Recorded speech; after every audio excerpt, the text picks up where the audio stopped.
What's up, y'all? Let's see, we're getting started right around the 6 minute mark. So, somebody remember to post that in the comments for me, please, so that I can make note of that. I got this super pink lip balm. I didn't even look in the mirror before I came on camera. So, let me just try to, take a little bit of that off. It's giving white girl vibes. Not really, but you know. Okay. It's super pink, but it's all good. See, this how y'all know I am who I really am, because I be coming in these spaces not even really, tripping on I probably should get a little dressed up, more dressed up sometimes when I come online, but I am actually dressed right now for yoga.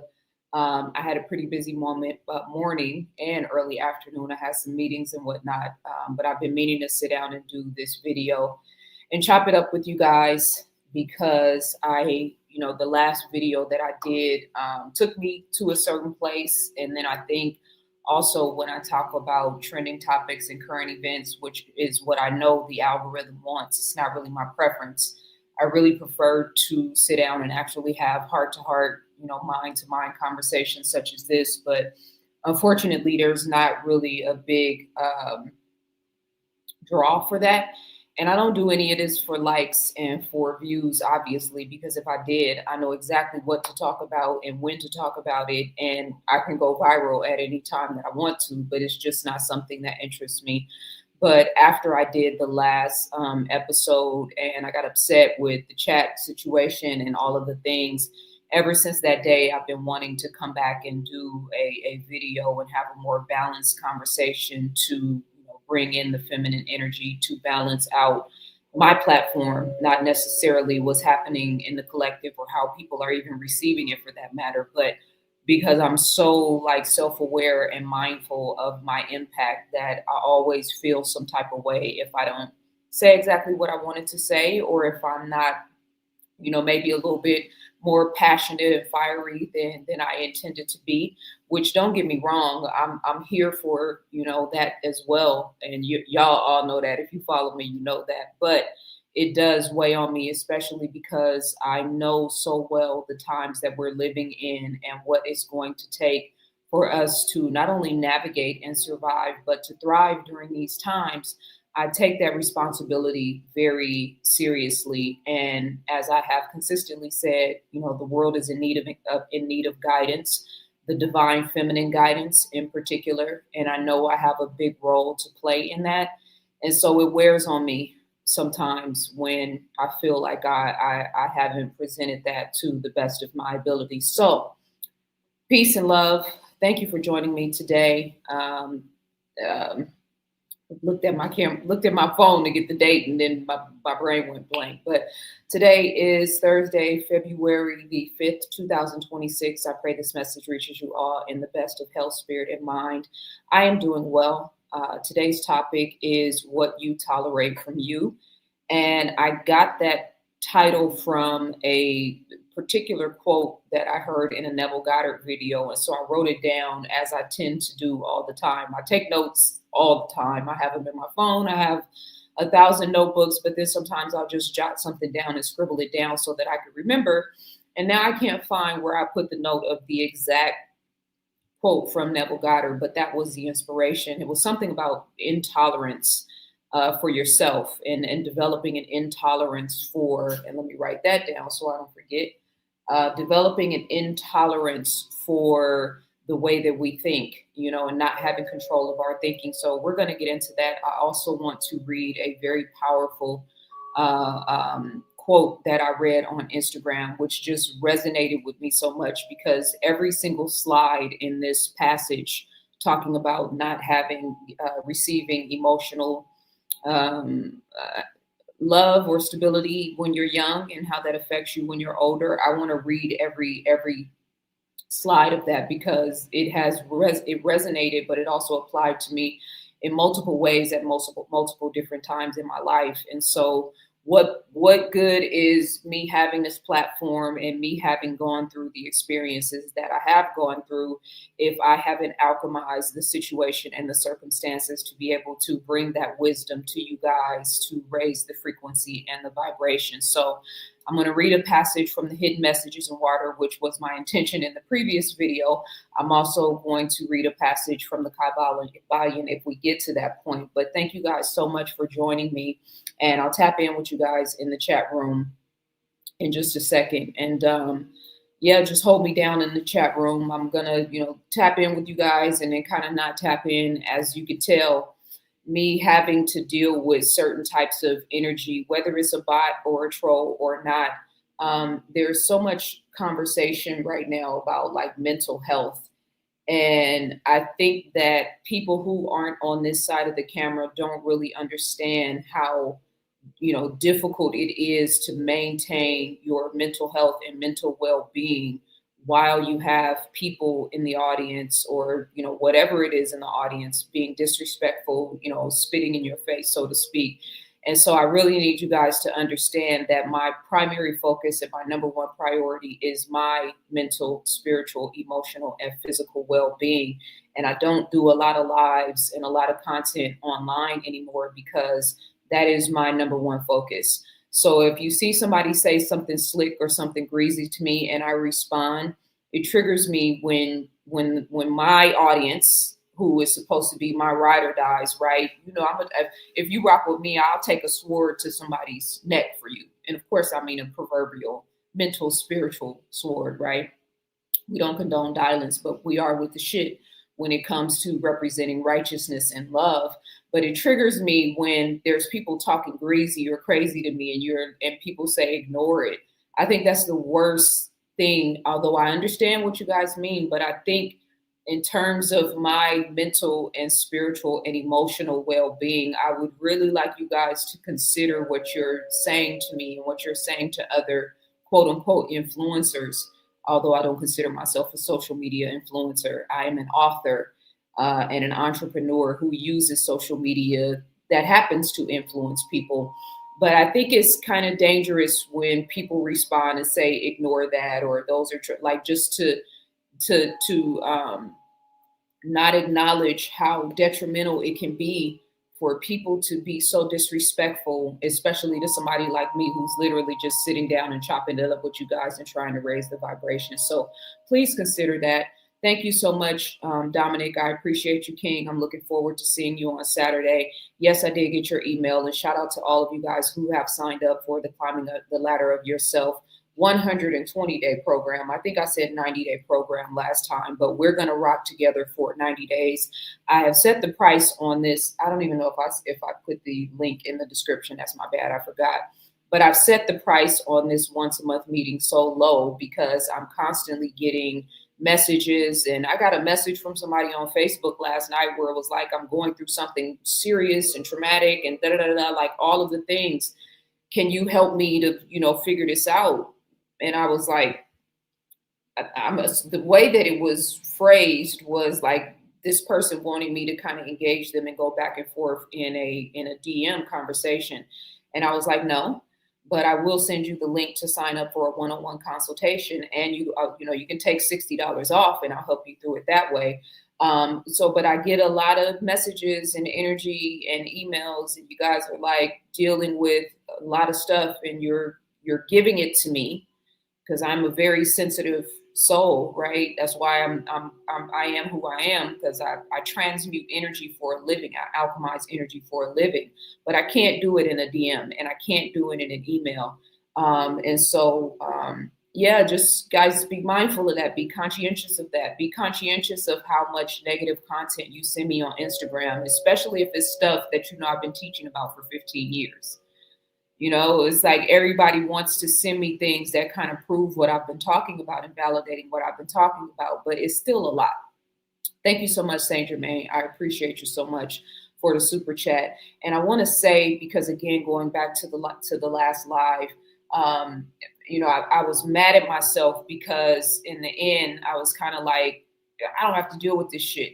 right? And then I was kind of framing it in this space of I don't even get the support. I'm not getting the support in my books. I'm not getting the support in all these ways and whatnot. And it's true. And I meant every word, but I don't do what I do. It's not transactional. Transactional versus transformational, which a sister that I had talked to a long time ago, she was referencing that in terms of a particular part of my business that I was launching. And anytime that I get in the mindset of transactional, meaning why aren't you supporting? Why aren't my people supporting? Anytime I hone in on that too much, I pay a different type of price. And if sometimes it's energetically, sometimes it's financially, sometimes it's just in terms of, it can manifest in several different ways, but I don't do this for money. I do it for transformational purposes. One, this is my way of paying tithes, right? This is my way of to sit down and to have a conversation with you guys and share my thoughts and share what I'm experiencing or how I'm seeing things. This is one of my ways that I do my duty to the Most High because I'm very cognizant of my life's purpose. I've known since I was a very little girl what I came here to do. And so when I do this, that is the purpose. Sometimes because, like the scriptures say, a prophet is least honored in his or her home. You'll hear everybody from Laila Africa to John Henry Clark to Khalid Muhammad to all of the greats that have tried to work with our people in America have sort of sung that same song about how, you put your life on the line, you put your platforms on the line, you put your time and energy on the line, and it's not reciprocal from the culture. And so it weighs on you. It creates resentment, and it's a real thing. But I also, because I'm so self-aware, I do these videos. I sit back because that last live, it affected me, and not just having to deal with that type of negativity, but then also like, damn, why did I let that take me off my square? And I don't really, in hindsight now, I don't feel like I let it take me off my square. Like I always say, we allow way too much clown shit to get a pass in our culture. So for me, sometimes it's just a matter of addressing the clown shit, as long as I don't become a part of the circus, right?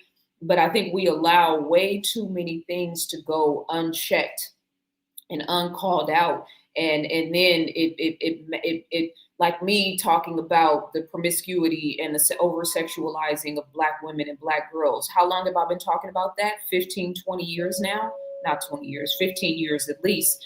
And now we have all of these female rappers that are, representing the concubine consciousness at the epitome. I mean, the magnitude of it is so extreme now. So what if our culture had 10 years ago stopped, talk about cancel culture. What if we had all stopped and been like, wait a minute, this is out of control, and like really paid attention to it and really, stopped and got a hold of it? Will we be at this place right now? Would these females think that it's cute or cool, the way they represent themselves on social media, which is our daughters are looking up to and paying attention to it? And so I've actively been speaking about these things and caught hell from it in multiple different ways. And I don't even have a daughter.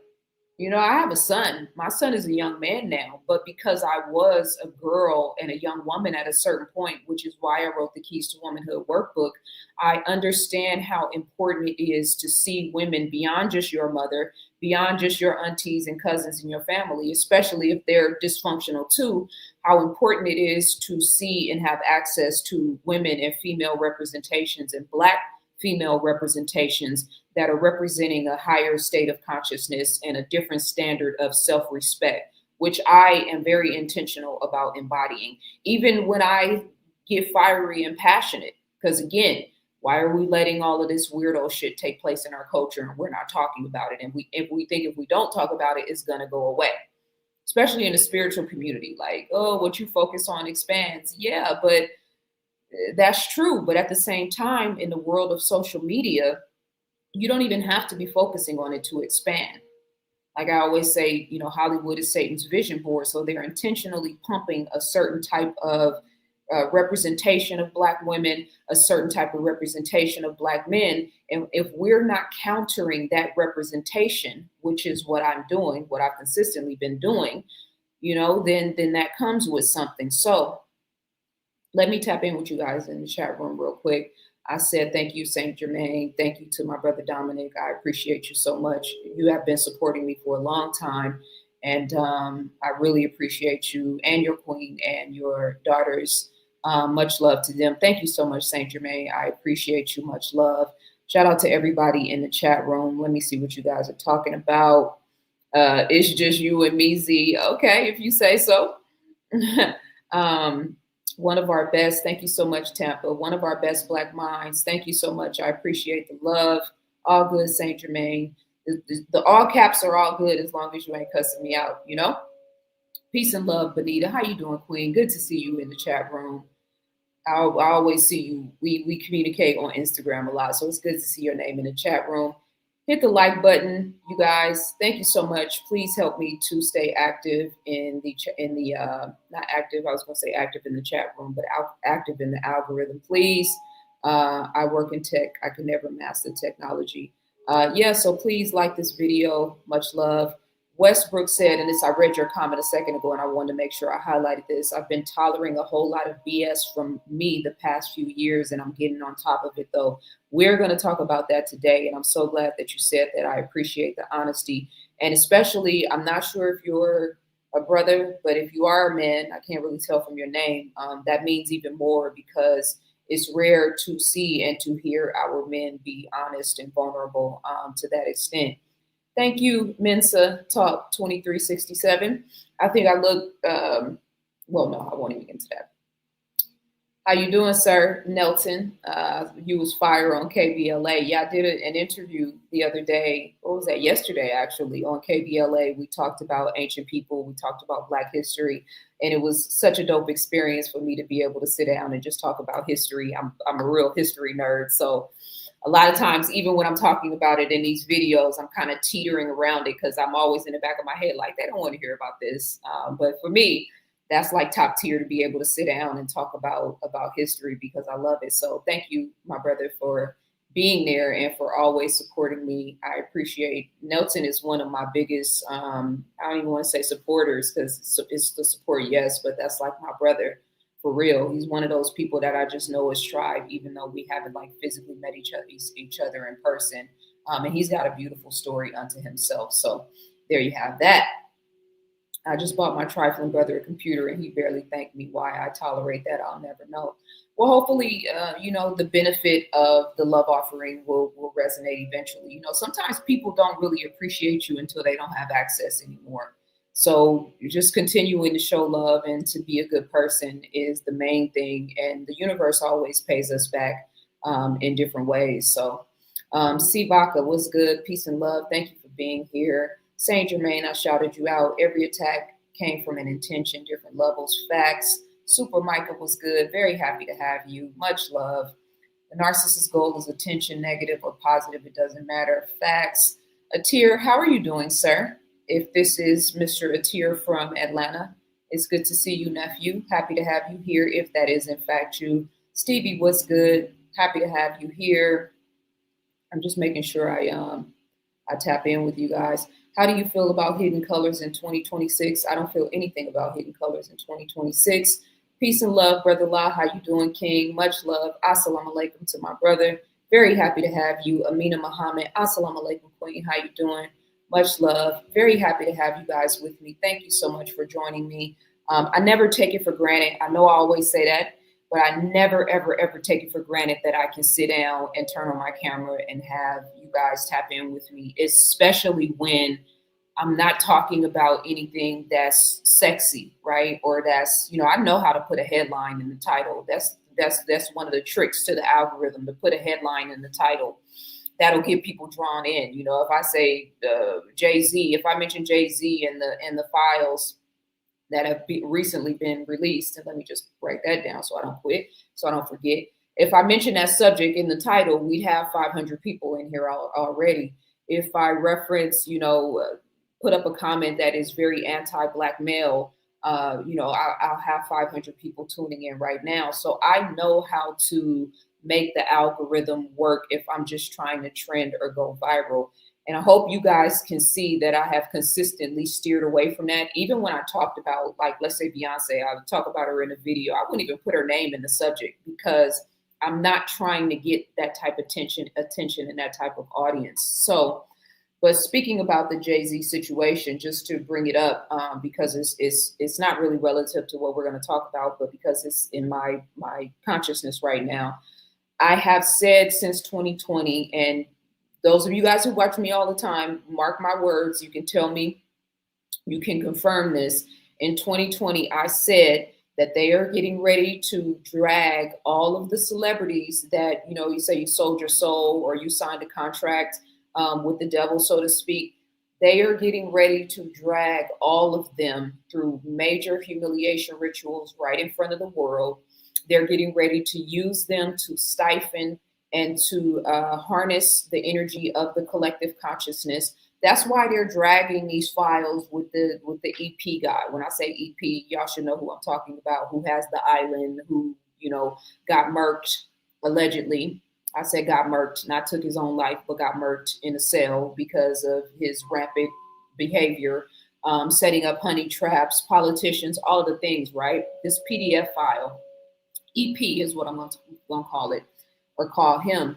So now you have Jay-Z, and I think it was one of the brothers from the Clips that they are mentioned in these files now. Whether it's true or not, the goal is to stipend and to harness the energy of these people and the people that are interested. Because would the average person even really be interested if this didn't have anything to do with celebrities? And we look at Black culture and we know that it's one of those things that, what do I call it, urban legends, but not really an urban legend. How many of us, and because I've worked with so many women over the years, I know this is a fact. How many of us come from families where we protected PDF files, where the women in our family protected PDF files and the men didn't do anything? That weird uncle or cousin or grandfather, etc., right? Who was misappropriately touching on little girls in the family or touching on little boys in the family, and everybody kind of knew, but they didn't want the white man to get a hold of them, so they lied and they all that weird shit, right? So how can we as a culture be up in arms about celebrity PDF files, but we're not even really cleaning up our own backyard? So again, mark my words, I said it started in 2020, and it absolutely started in 2020. Especially during the pandemic and when everybody was at home. And so everybody was living on their phones, and we're watching these celebrities who used to be so dope and amazing and mysterious and interesting. And now when you have access to see them bored without the glamour and the glitz and the red carpet and all of the things, and now they're really boring because they don't have the machine behind them to keep up the illusion, right? So that's really when celebrity culture and the impact of celebrity culture started to change, because now we all sitting in our houses and we're looking at them and we don't see all the glamour and glitz. We see this dude is just a regular person. She's a regular person. And not only that, they really don't have shit to talk about or offer the average person, right? And so here in 2026 through 2030 and 2026 and 2027 is going to be a big thing where we're about to see a lot of these celebrities go through major humiliation rituals. Now, when Jay-Z had this situation with this 13-year-old girl who came forward, did you see how he came out swinging? Did you see how his lawyers got so cutthroat, and on day one, they were like, boom, boom, boom, boom, boom. And on, you know what I mean? Like they came out swinging. Has Jay-Z's PR team or his lawyers, have they came out and said anything at this point about being listed in these documents? I believe the answer is no. And I said I believe because I haven't actually checked, because it's not really even a topic I want to talk about today. But I'm just saying I knew that situation was going to backfire on him, which is why they put him in that position. And he's still being protected. He's still under their cloak, which is why it was allowed to have all of this sort of major media time. Everybody was talking about it, and now he's redeemed, right? And he's kind of, that braggadocious, see, I told you, his attorneys and all of the things. Yeah, it looks like he won that, but he didn't actually win that. They're setting him up for the next level, which now, has he come out and said anything? The answer is no.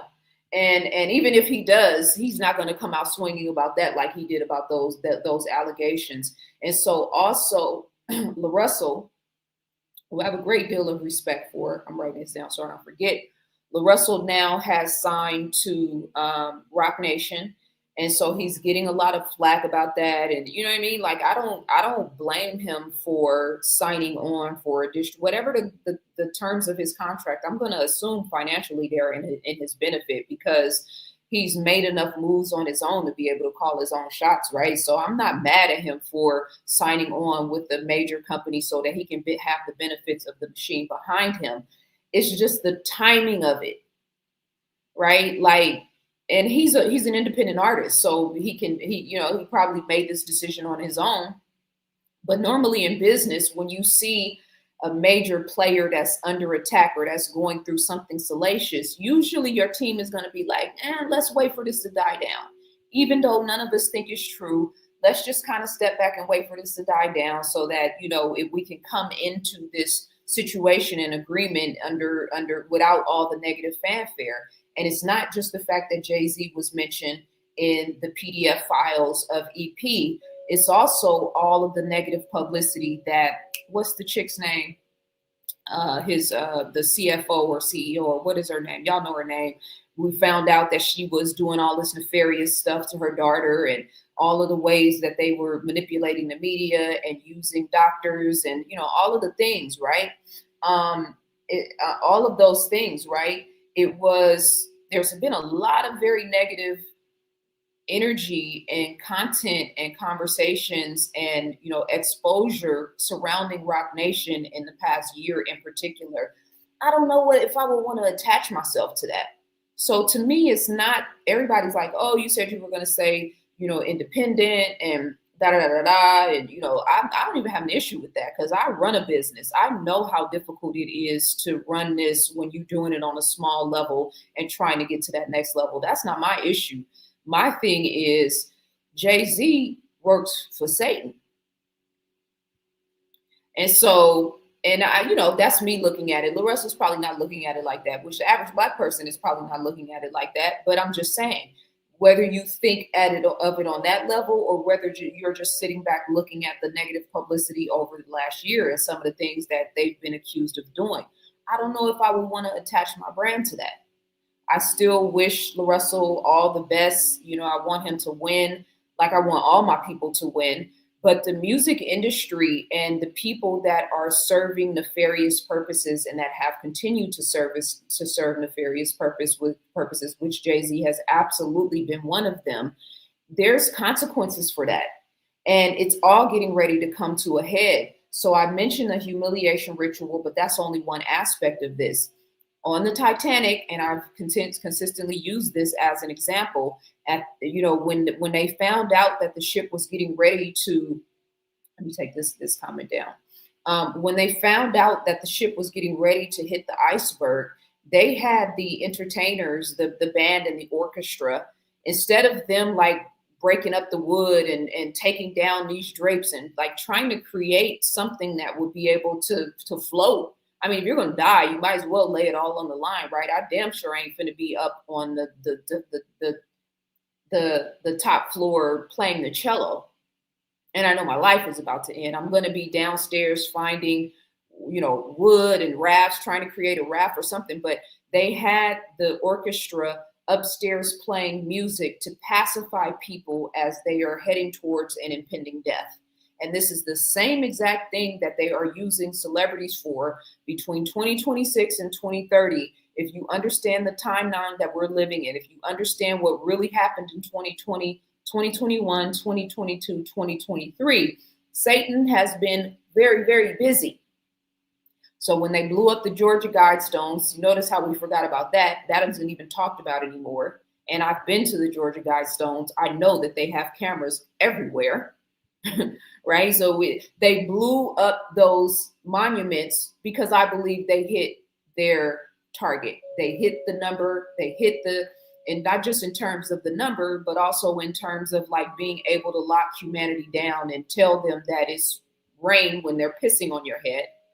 They were able to, you know, that plan and that agenda went off without a lot of kickback. So now the ramifications of and the results of said things are getting ready to take place 2027 to 2026 to 2030. How do we know? Because it's still unfolding. The United States Senate, and I'm just recollecting from me perusing this. I didn't like look into it deeply, but they just passed a bill. I don't know if it has to go through another stage to get fully passed, but I know they just agreed to pass a bill for turnoff switches in electric vehicles. Why does our government need the capability to turn off, to have a kill switch in a car? And humanity is just like, oh, okay. And in California, they're like, yeah, after 2030, we're not producing any more electric vehicles. And humanity is just like, oh, okay. So from 2020 to Black Lives Matter, then we got the UFO. I mean, there's been so many psyops, Jedi mind tricks, psychological warfare. This is why I'm doing this content, and I'm trying I'm not even trying to wake anybody up anymore. I'm trying to keep the ones of us that are already woke, that are operating in a certain state of consciousness. I'm trying to keep our eye on the prize. I'm trying to keep us focused where we need to focus, which is internally, because that's where the real power is. And when I say the only way out of this is within, yeah, I mean that. So thank you so much, my brother. I appreciate you for the love and for always supporting me, because you have been rocking with me consistently for a long time now. Let me just come back and tap in with you guys in the chat room and make sure that I'm catching up. Yeah, Mina said you did say that. I remember facts. From England, listening to you, the people who run the world don't care about anyone, including themselves. It's hard to know this. Peace and blessings. Yeah, it's all good, but then that's why us, you know, covering down on one another and increasing the love frequency and increasing the kindness frequency and increasing the compassion frequency is everything right now, because that's our real weapon, you know? Hi, sending love, sis. How do you deal with hormonal issues that affect women, like period? So I'm glad you asked that question. PMDD, I'm assuming that means PMS. So listen, guys, and I didn't even get started on this. We're about 40 minutes into the conversation, and I automatically just come on and get started. Remind me, somebody in the comments, that we actually started right around the 6 or 7 minute mark, so I can pin that comment. Because I went live, but then I wanted to give you guys a chance to chime in. So this is what I'm doing. My Keys to Womanhood workbook, which actually addresses your question, which I'm going to answer right now, but I've put together a body of work consistently for girls and women for that, as well as my Change Your Mind from Lack to Abundance workbook. If you sign up for the Climbing the Ladder of Yourself once a month meeting, which I have dropped to $55, a very low price point for you guys to have access and for us to come together and have a meeting of the minds, you'll get a free ebook version of of Change Your Mind from Lack to Abundance. But also, let's say for the next 48 hours, if you want to order a copy of Keys to Woman and Change Your Mind from Lack to Abundance, these workbooks are $35 a piece. Plus, if you order them on my website, you pay additional shipping costs. What am I doing? Becky moment. Keys to Womanhood. These are 130-page workbooks, and they are very, very thorough and full color. So they're $35 plus shipping and handling on my website. If you would like to order them today, if you do so through Cash App, and I'm doing this through Cash App because I don't have to pay anybody else, that money comes directly to me. I have a sale for the next 48 hours for $30 per book, and then you don't have to pay any shipping. So you'll basically save $10, $11, but that's Cash App only.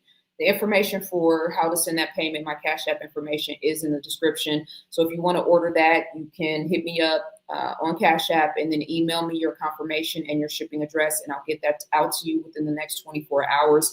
And I'm kind of going to be drawing for both of these workbooks today as well, just to give you a little bit more insight of what they entail. So $30 Keys to Womanhood, $30 Change Your Mind from Lack to Abundance, no shipping. You'll save $11 on each book. That's Cash App only. And then also only for today, by the end of the day, if you want to sign up for a one-on-one consultation, you can save 50% and get that for $75, but that's only through Cash App. My Cash App handle is in the description, and I will post that in the comments in just a second. But this is what I'm offering you guys to assist you in this journey of trying to navigate what's happening in the world, because as crazy as our last 6 years has been, and I don't like to project negativity, but I know what these people are planning and have been planning, and I have been positioning myself and preparing myself mentally, spiritually, emotionally, and physically. And so I am offering myself and my services and my products to you guys at highly discounted rates in order to assist you in that process. So for all of the, let's say, 15 people that have sent me DMs and messages over the last 3 weeks asking for my assistance, these are ways that I am offering to do so. So today is Thursday, February the 6th or the 5th. All day today, if you want to sign up for a one-on-one consultation, you can save 50% and you'll have access to my mind, my perspective, my energy for a full hour. And we'll talk about whatever you want to talk about, and I will help you to alchemize and transmute whatever the situation is. And people who do consultations with me know that I take it very seriously and it is very beneficial. Cash App only though. So the consultation special is only through the end of the day today. I don't even do consultations anymore, but I occasionally open my calendar for consultations. And then Keys to Womanhood and Change Your Mind from Lack to Abundance, both on sale for $30, no shipping. But that is only through Cash App, and I will be repeating that through this conversation today. And then also celebrate Black History Month by purchasing your copy of Ancient People. The sale for that book has ended, but you can still get your copy. I think the paperback is at the regular price now of $111. I think the hardcover is on sale for $122. I changed it last week, but I'm pretty sure it's $122. The regular price is $144. So celebrate Black History by celebrating your girl and purchasing your copy of Ancient People, a social studies and history textbook. So to answer your question directly, and I would highly recommend that you purchase a copy of Keys to Womanhood, because there is an entire section that deals with women and hormones and the gland system and the energy that is produced and what's actually happening in your body during that time of the month, etc. So I'm gonna give you a glimpse of what I talk about in the workbook, but I would recommend that you purchase a copy of the workbook. And if you want to save money, do it by Cash App. How do you deal with hormonal issues that affect women like PMDD? And I think you mean PMS, if I'm reading that correctly. And maybe you already said so in the comments, so just bear with me. And I'm going to get back on subject in just a second, you guys, even though, we can talk about whatever you want to talk about. So I talk about in the workbook, what I recommend is 1 week prior to your cycle to do a 1, 2, or 3 day, depending on what your temperament is for fasting, raw food fast. Because what this is doing is you're focusing for a certain period of time of, number one, fasting, because it's still a fast, even though it's a raw food fast. What you're doing is putting only highly nutritional substances in your body. So fresh squeezed organic juices, smoothies, salads, right? No dairy, no meat, only living foods. And so you are kind of setting up your internal and external body to already start to purging the toxins that your body is releasing during your cycle. That's the whole purpose of the cycle, to release toxins and to prepare the release of the egg, so to speak, in that whole process when it comes to, what the body does to prepare a woman for pregnancy. But a week before your cycle, I would recommend, and it depends on your tolerance for fasting, doing a 1 day or a 2 day or a 3 day raw food fast. And I would only eat, whatever you choose, fruits, vegetables, or whatever. I would only do it once a day if you can, because then you're still doing an intermittent fast, which is going for 18 or 20 hours without eating at all.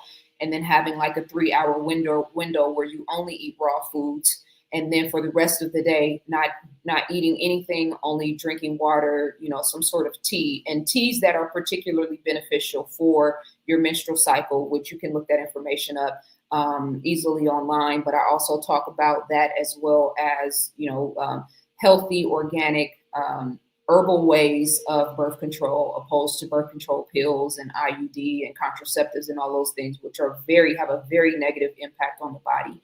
A lot of Black women are suffering tumors, fibroids,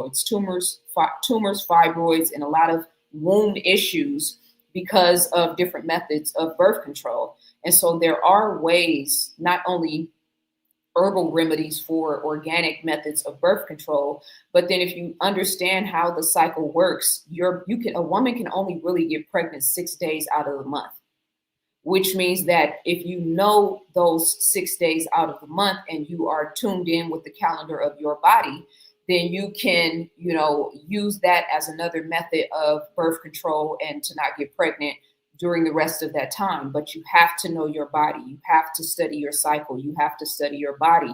The other thing I recommend is calcium grade A bentonite clay. My audience knows I have been talking about bentonite clay for 15 years consistently.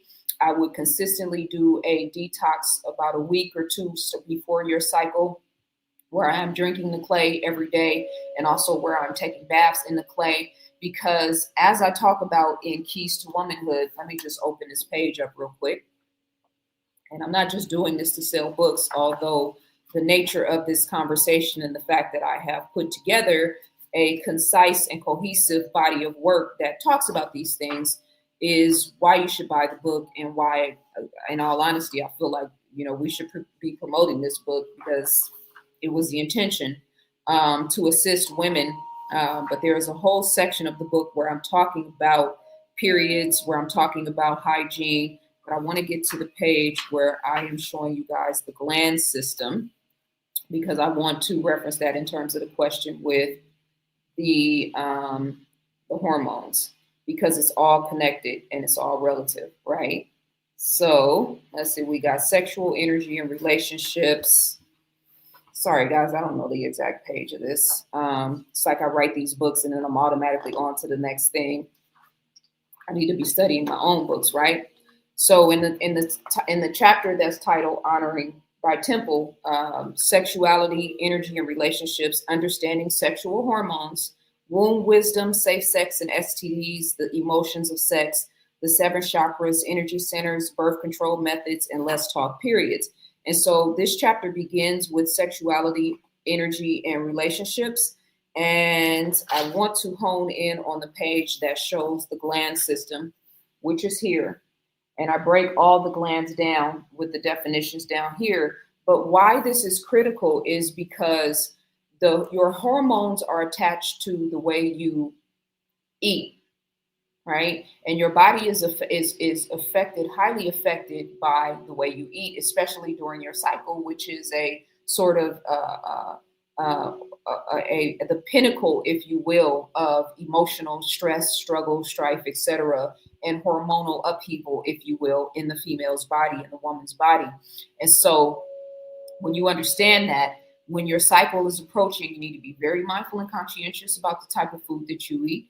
You need to be very mindful and conscientious about your triggers, about, if you're in a relationship with a man who's mentally abusive, or if you're in a family dynamic where you're constantly getting triggered because of, the experiences and the things you have to deal with in that environment. If you are highly stressed in your work, all of the things that are affecting you in a negative way are going to be exasperated during your cycle. So you have to be cognizant about that and proactive. And it really should be 2 weeks, but specifically 1 week, because this is really when that cycle starts to kick into gears, when that hormonal influx. It's funny because before I had my son, I didn't really get very emotional during, that time of the month. I used to always hear women talk about it. I was like, but I probably because my diet was super clean at that point. I was fasting like a mad woman. So it may have been some of that. But after I had my son, that's when the real hormonal, changes and upheaval really kicked in for me. And so I had to change the way that I thought about it, because it became a reality in my life. So the bentonite clay, living clay, not living clay co, head to toe products.com is the website where you can get that clay. I would recommend doing a clay detox, like 2 weeks before, starting that off, as well as doing clay baths, because that is also pulling toxins out of your body so that your physical body does not have to work as hard during your cycle. If you do that fast and a week before, and if you are mindful and conscientious of how you eat, a week before your cycle and then during your cycle, I guarantee you will see a change in the hormonal upheaval, in the emotional upticks, in the mood swings, all of those things.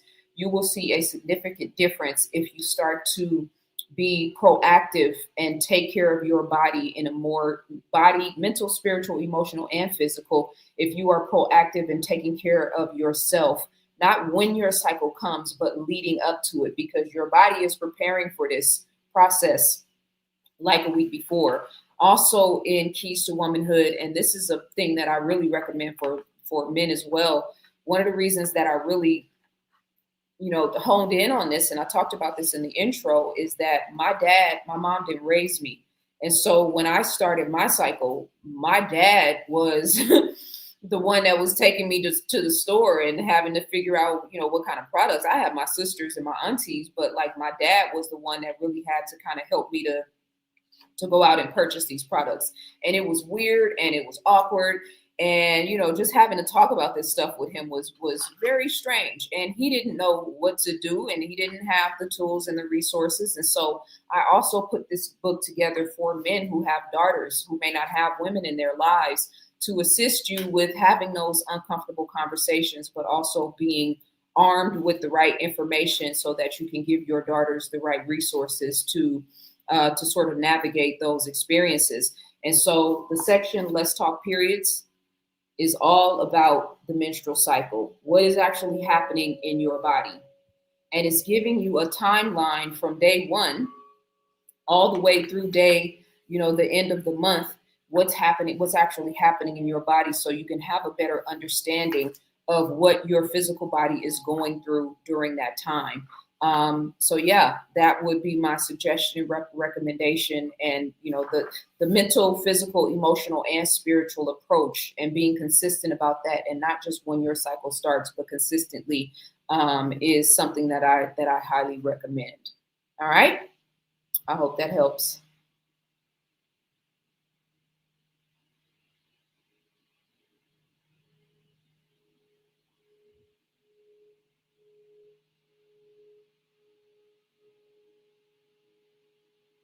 Just my opinion, I don't think it's a humiliation ritual. I think it's a reckoning. I think 2026 is a year of revelation and exposure for the on for God, on the spiritual side of God's end of, we talk about lightness and darkness, on the scale on the end of the pendulum that represents lightness. It's absolutely a reckoning, so to speak. But in terms of the people that control these people, they get off on seeing people suffer. They get off on humiliating people. This is why they walked John Cena out in the Oscars. What was that, a year ago, 2 years ago, whatever it was, butt naked. He didn't want to do that.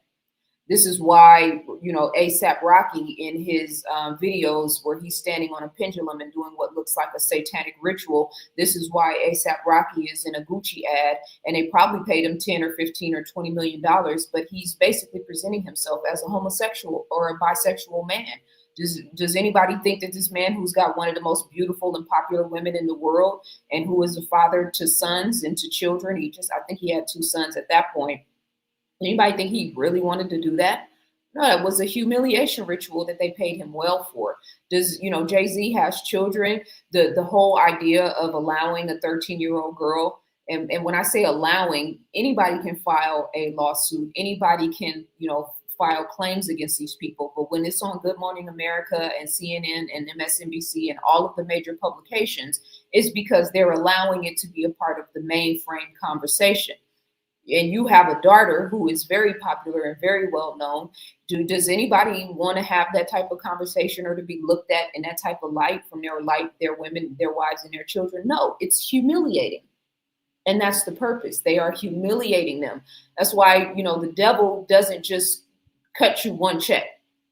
You say, oh, you made a deal with the devil, and so he cashes you out on the spot, and now he has no more expectations once you do a sacrifice, or do whatever it is he asks you to do up front. No, he's always coming back to collect. He's always coming back to humiliate. He's always coming back to snatch your soul, because when I say he, I don't mean like one man. I'm just talking about, the energy, the frequency, that bandwidth of consciousness, which is being made manifest through human beings. They get off on seeing people suffer.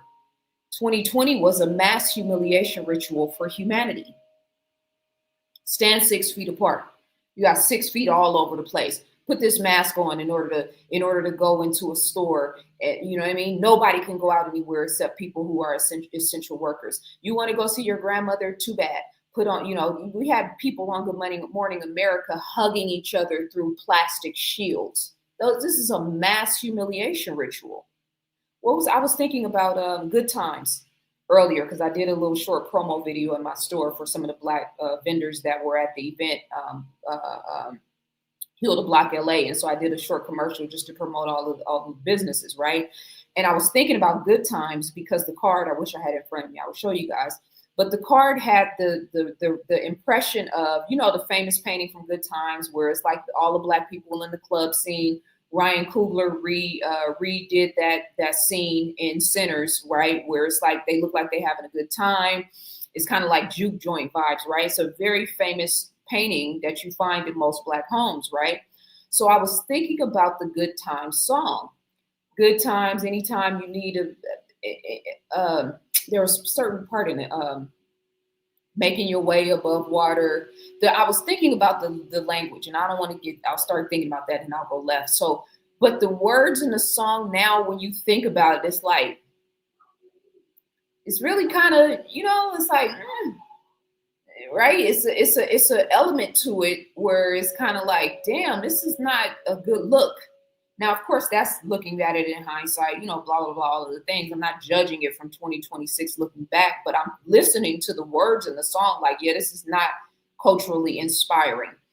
But I'm saying all of that to say, I watched Good Times. We loved that show. We loved the characters. We loved, Penny and JJ and Michael. And I mean, that show was everything to us at that time. But to the people who actually put that show on behind the scenes, when you look at it now, like, yeah, this was a humiliation ritual for Black culture, no doubt. Like, so they're seeing it and experiencing it and intentional about this show in a totally different way than the average person, Black person in America was experiencing it. So they already humiliated Jay-Z with the first sexual assault case. Now they're adding his. Do we really think that if they didn't want Jay-Z's name to be featured in this conversation, that it would be? Right? So they're allowing this to take place because, number one, it's mass humiliation rituals. Number two, it is keeping the mass consciousness focusing on celebrities, so they're not focusing on really what's really going on.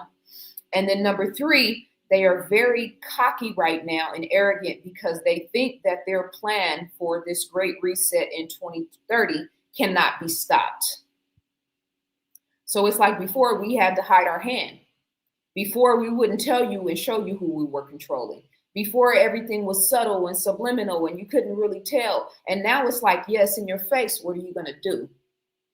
That situation in Gaza, it's in your face. What are you going to do? Yeah, we said there was a ceasefire, but guess what?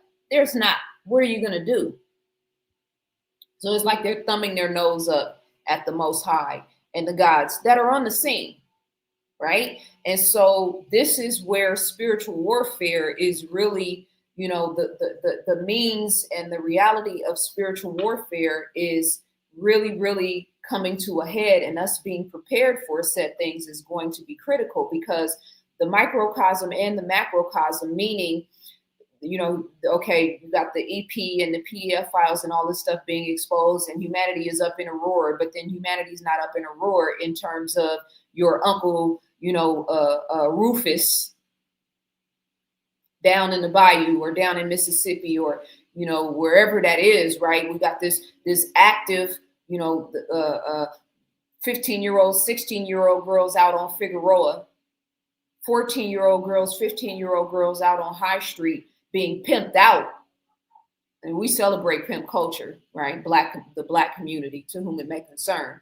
We celebrate pimp culture in our culture. So you mad about the PDF files and you online kicking up dust about that, but you won't talk about the pimps that are in our own backyard in San Francisco, Oakland, LA, Brooklyn, et cetera, et cetera. So macrocosm, microcosm, but it's all getting ready to be put on trial.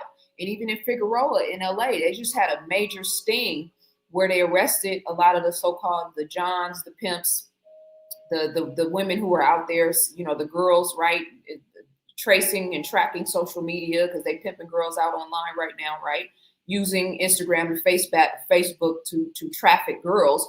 Why aren't we up in arms about that? Why isn't the black community in LA shutting Figueroa down? I drive through there all the time. So we did just have this major sting operation. And so, you can say, oh, that's Trump. He's just doing this and doing that and make it a political thing. But the real question is, why hasn't our community done it itself? Why does our community celebrate pimps? Conscious or not? We love a good pimp that will occasionally talk about black culture and black history, then at the same time degrade and disrespect black women. And you can take that however you want to. We don't take it serious. So it's the macrocosm and the microcosm. And Trump's being used and the police and law enforcement's being used and everybody's being used, but it's a major spiritual war going on. And it's applicable to everybody. So the Jay-Z's and the EPs and the Weinsteins and all these people at the top of the pyramid, but then it's the regular pimps on Figueroa and on High Street in Oakland who are about to get their just due as well. And I'm looking forward to it. Let the dead bury the dead. So it is, and of course it's your opinion. These are my opinions too. And I appreciate you for sharing that. But if a celebrity is being humiliated in front of the world in a major way, it's definitely a humiliation ritual.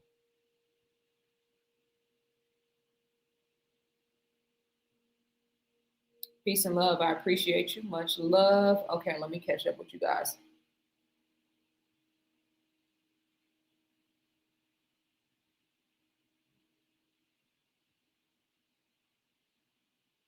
Peace, wisdom, health, prosperity, all the best and abundance. April should be a monumental month. Stay aware, never scared. Some endings clear the way to birth the seeds for more fruitful beginnings.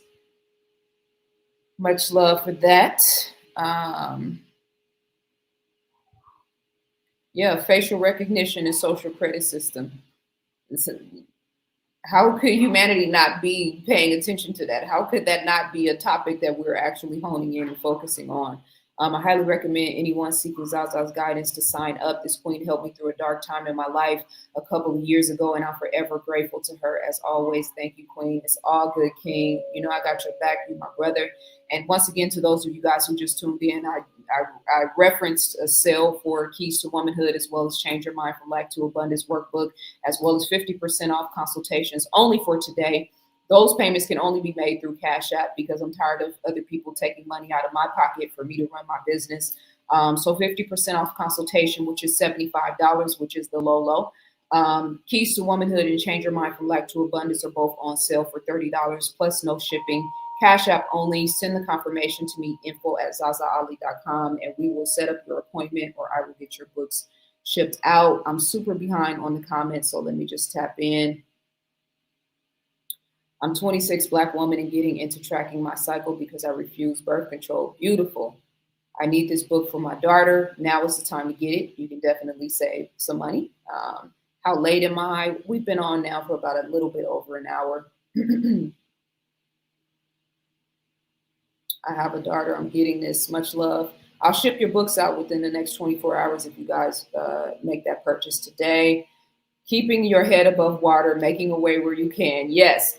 And there's, Ernie Barnes painting. Okay, see, I know you guys, I know you guys are tapped in. I know y'all know. Bobby Hemmett said, whenever you see anything in the major media being marketed towards Black people, run in the other direction. Facts. How do you balance observing what's going on in the news in Hollywood, but staying grounded in your energy? What's distraction versus something worth giving energy to? So that's a great question. And thank you for dropping that, Jules St. Germain, because Bobby Hemmett was 100% on point. And that's another way that we can sort of, use as a litmus test to figure out what's really going on and what's not going on. Anything that they're promoting in mainstream media has a different type of, it's intentional. And so the question is why, right? They want us to get used to them talking about these nefarious sexual situations so that we're all neutral to it.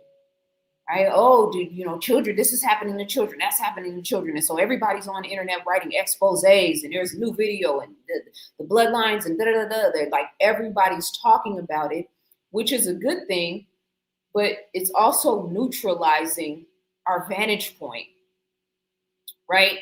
It's making people neutral to the conversation where now it's just like, oh, not again. Here's another one, right? And so that's also a part of this. Remember when the show Cuties came out on Netflix, and y'all know I was livid. I went in on that shit on my channels. The videos are still somewhere. I don't even, I put so much content out. Once I put the content out, I'm on to the next thing. But a Black woman was behind I think she was either the producer or the writer or the director or maybe all three. And so there was a certain element that was like, oh, it was a Black woman, da-da-da-da-da. It's not that serious. But I was livid at the idea that we have 6 and 7. I don't even remember how old the girls were at this point, but they couldn't have been any more than 10 or 11. You got this show where these girls, it was Black girls, but it was white girls too. Might have been one left. I couldn't even watch it. I just watched clips of it. Twerking and doing all of these sexually suggestive postures and dances and whatnot. And I'm just, and everybody is kind of like, oh, okay, yeah, well, And I was just like, how can we, like in my mind, I'm just like, okay, I must be born out of time. Because again, I don't have a daughter. My son is a boy. I got nieces and, but it's usually as a parent, you're a lot more honed in on, like my brother Dominic has 5 girls. So his antennas for what girls have to deal with when they grow up and become teenagers. And then women is way more sharpened than mine. Well, maybe not because I'm a woman, you know what I mean? But you get the point that I'm making as a parent. His antennas are way more honed. Meanwhile, I'm honed in on like my son is a boy and eventually he's going to have to go through this and that. And like, he went through hormones at one point. So I had to think about how hormones affect boys and, puberty and all the things and then becoming a young man and what he's going to have to navigate in the world as a young Black man. So my antennas are way more focused in that direction. But when I was seeing this, Cuties walked so Nicki Minaj and Cardi B could run. And not to mention the fact that Nicki Minaj is like a household name right now. With her name, literally Minaj, it's a sexual representation, right? She's a household name now. Cardi is a household name now.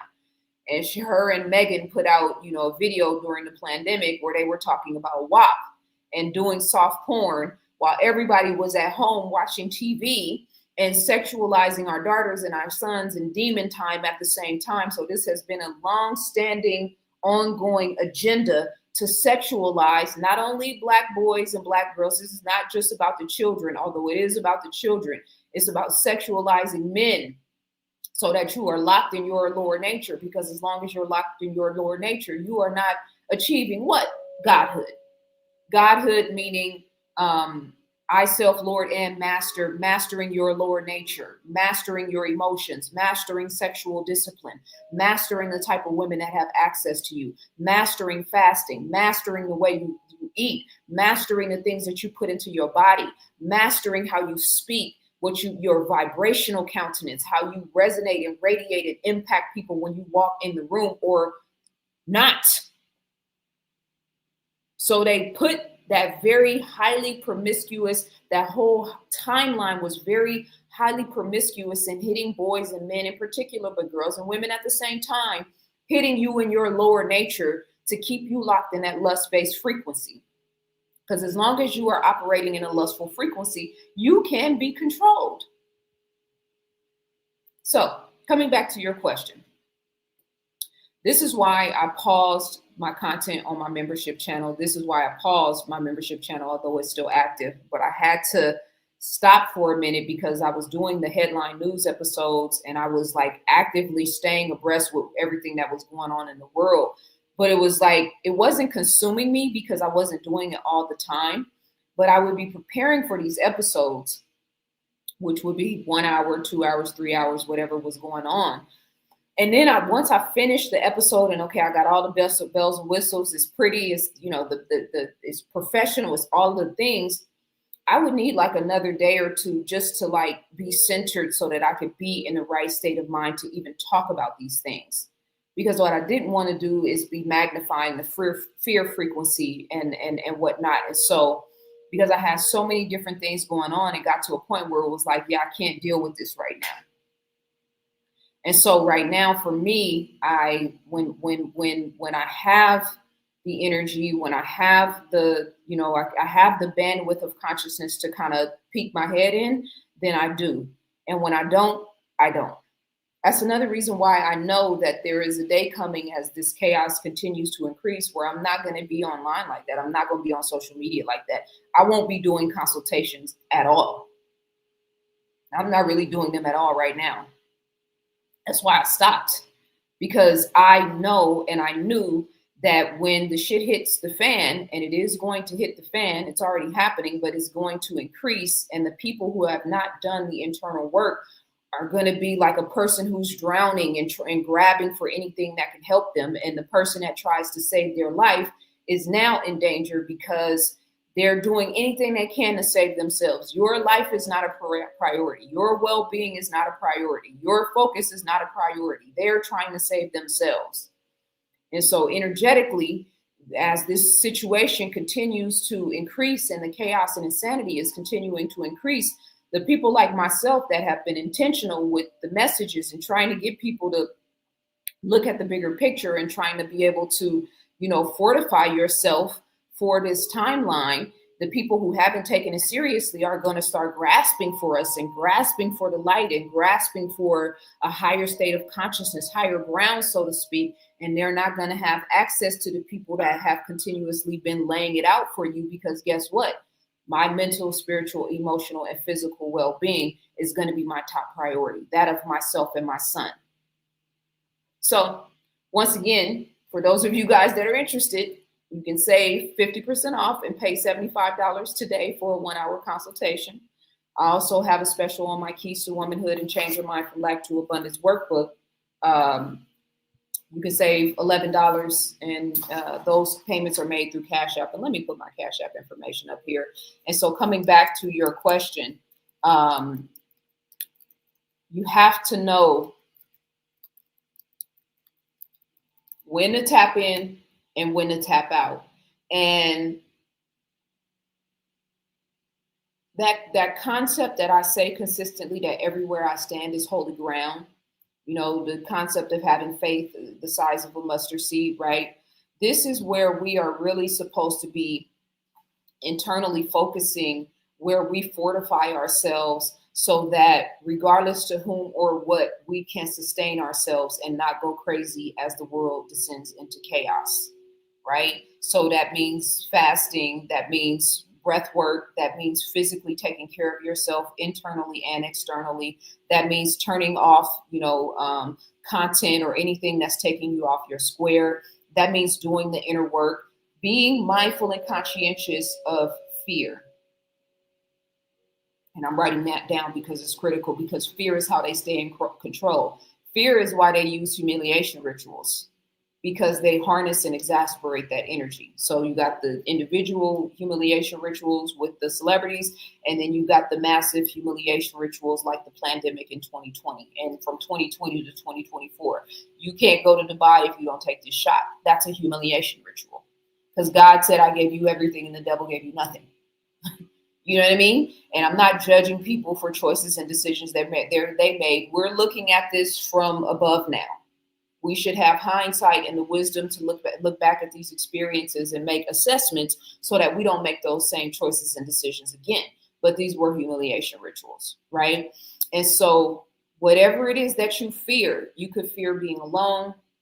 You could fear not living up to your own personal potential. You could fear, like with women, for instance, there's this big thing about, there's not enough men, right? They're either dead or in jail or gay or, narcissists, or there's so much negative energy being projected on men, which is a travesty, and which is very, um, um, it's not good for women or men, right? Because it's seeping into the collective consciousness. It creates a vibration that is counterproductive for both of us. But there aren't any good men out here. You better go sign up for polygamy, right? and then you got the guy, on the block that's like, yeah, I'll take you and you. You know what I mean? So that's a joke. But I'm just saying, like, the fear around love and relationships is so heightened now. The fear of being alone, fear of, your family dynamic, which is what I want to talk about, which was the main inspiration for this conversation. I'm going to read this passage in just a second. But whatever it is you fear, and we all have fears. For some men, I'm afraid I'm never going to find a good woman, right? All the women are ... They all this and they all that. Well, if you're spending all your time talking about how all the women are this and aren't that, that's all you're going to attract. Right. So this is where the mental and spiritual focus and work have to become a priority, because we have to be projecting, we have to be expecting, we have to be talking about, focusing on conditioning ourselves to expect quality people to come into our lives, to expect that we're worthy and deserving of love. And that's another fear. A lot of us, because we weren't properly loved, and so we fear we'll never be properly loved. And so we attract, relationships and conditions and circumstances that exasperate the idea that we're never going to be properly loved. So if you have self-worth issues, then that has to be addressed, not tomorrow. And I'm still answering the question, right? All of these things are critical for us right now to be able to sustain ourselves beyond what's going through, because some of this we can avoid in terms of social media and paying attention, turn the TV off, right? I don't even watch mainstream news. I can't tell you when the last time I watched MSNBC or CNN, right? But I am tapped in on social media, but I can turn social media off, right? To where I don't have to watch that. Excuse me, but then I'm still in LA. And so I can, be a witness to homelessness on any given day. I can be a witness to, a random argument between a man and woman on any given day. I can be a witness to mental illness on any given day. I go in the grocery store, right? I'm looking for lemons that have seeds. I'm looking for limes that have seeds. I'm looking for the right type of water. I'm looking for all of these things, but, I still have to navigate the fact that, why are you selling me genetically modified food? What's your intention? I still have to not drink tap water, right? Because I understand that the fluoride in the tap water calcifies the pineal gland, right? I still have to keep my son on alert and let him know if you ever end up in a hospital situation, God forbid, we have to have a power of attorney and a statement that notifies any doctor, any nurse, any clinician. Absolutely under no circumstances are you to inoculate me or my son. You do not have my permission. You cannot do A, B, C, and D, right? So, and this is not watching mainstream news. This is not being on social media. This is not being inundated with negativity. This is just having situational awareness, which is critical right now. So, but that's not an everyday conversation. That's not something I'm thinking about or focusing on all the time. It's just something that I am mindful of, that I do have conversations with my son about. Mind you, my son is 22 and he just did his first fast. He is the shit. I didn't have to tell him to do it. I didn't have to suggest it. He was just like, I think I'm going to try it. And he tried it. So I'm so proud of him for that. But yeah. So what's distraction versus something worth giving your energy to? How does it make you feel? Is it taking you off your square? The PDF files and the Jay-Z and all of that type of stuff. Like, I can look at that and I'm conscientious and mindful of it, but it doesn't take me off my square, because I've been knowing these things have been taking place for a very long time. I've been advocating and talking about it and standing up against it. Like, I looked the devil right in his face. I've looked and assessed the evil happening in this world in real time, right? Some of us have it. Some of us are more sensitive. If you have been through sexual trauma, either as a child or as a woman or as a man, if you've experienced sexual trauma, then yeah, I would advise you to 1000% turn it all off. You don't need to know what happened in this case and that case because you lived it and it's triggering. Right. So it depends. If I have a large bandwidth for being able to take these things in because I've been great at alchemizing darkness in my lifetime. That's just the nature of, I'm built like that. Everybody's not built like that. If you're super sensitive and you online and then you feel good and then all of a sudden you see a post about whatever, and now all of a sudden your jaws are tight, you feeling anxiety, and that means it's a distraction, even if it is true, even if it is real, a distraction to your health and well-being. So this is why us being, conscientious and mindful of who we are is so critical in this hour, and studying yourself and what's taking you off your square versus what is keeping you tapped in and aligned. But if it's affecting you in a negative way, I don't care what it is, turn it off, because it's only getting ready to increase.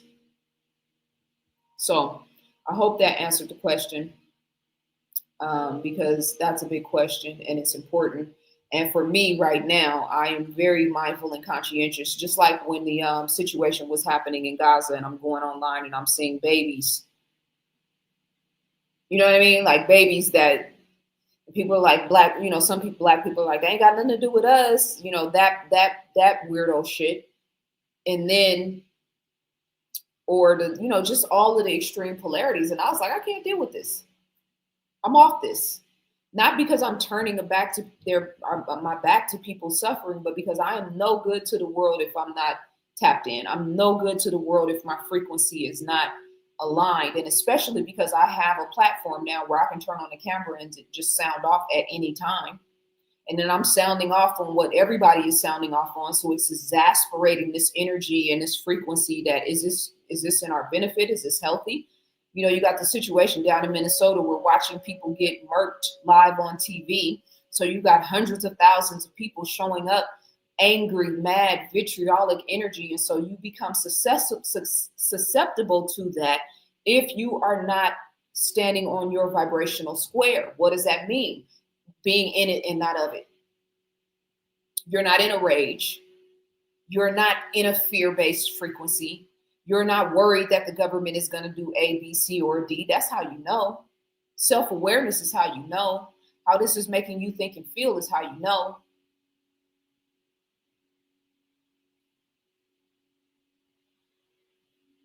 The great Gazoo head woman is. So let me just remove you from my chat room.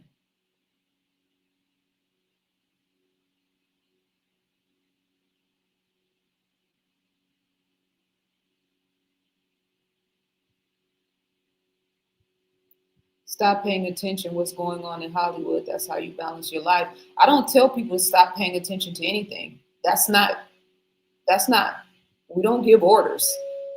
You know what I mean? That's not how intelligent people operate. I read, I'm a consummate of knowledge and information. So I'm not telling anybody what to do or what not to do. I just suggest things, but we don't, we're not throwing our weight around and telling people what to stop paying attention to.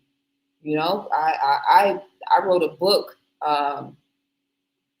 several books actually, but Plagues of Dysfunction Part 2 is where I was talking about how Hollywood and media and social media was impacting the Black male-female dichotomy. That was a critical point in time in me in terms of the exposing that. So yeah, we don't tell people what to do. How do people practice polygamy now when there's plenty of people on earth to procreate with? I am not participating in the Super Bowl ritual for the first time in almost 30 years, making godly plans, making godly moves as a godly man, tapping into the God within. I feel that 100%. But it does have to do with us. Most of them who say that are Tariq Nasheed followers. Well, like I said, let the dead bury the dead. I'm suggesting it. I'm not telling them to literally stop. Yeah, but you said it as a command, so then I stand corrected. And I understand the premise of you saying that. I'm just saying, like, this is the time of great discernment. And so for us to be able to have self awareness so we know what to tap into and what not to tap into. And because some of us are here to expose this shit. Like I always say, destroy and rebuild. And so some of us are here to destroy through knowledge, through breaking down old systems, through creating new narratives, through writing books, through creating music that raises the frequency and vibration, through opening schools, right? Some of us are here destroying the worst elements of this world in our own particular way. Some of us will be doing the rebuilding, rebuilding the wasted cities, rebuilding the minds, rebuilding the hearts. Some of us are here for both. I'm here for both. So for me, exposing these people has been a great part of my life's work.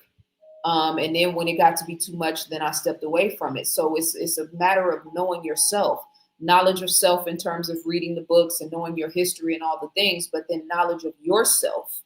If you are a journalist or someone who is an avid researcher or someone who has a gift at sort of transmuting information, then you should be looking into those things and you should be exploring those things and uncovering those things and exposing those things, because that's a God-given talent. But if you're not, then you know what I mean, then you should go in a different direction. So again, this is why having self-awareness and knowledge of self is critical, because then you can understand which, so many people that I've talked to over the years have said they're lost. There's a lot of people watching this content right now or that will watch this video that are lost, that don't really know what to do in their lives right now, that don't really know what their place is, or what is your passion, what is your purpose. I've known my purpose since I was a child, but there's a lot of people watching this that don't know their purpose. And if you're one of those people, then you should sign up for my special 1-hour consultation and let me help you figure it out.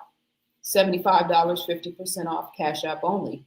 But I want to read you guys this passage from Instagram that was so profound to me, because I really resonated with every slide, and it was critical because I resonated with every slide. Like I saw myself in these words so thoroughly.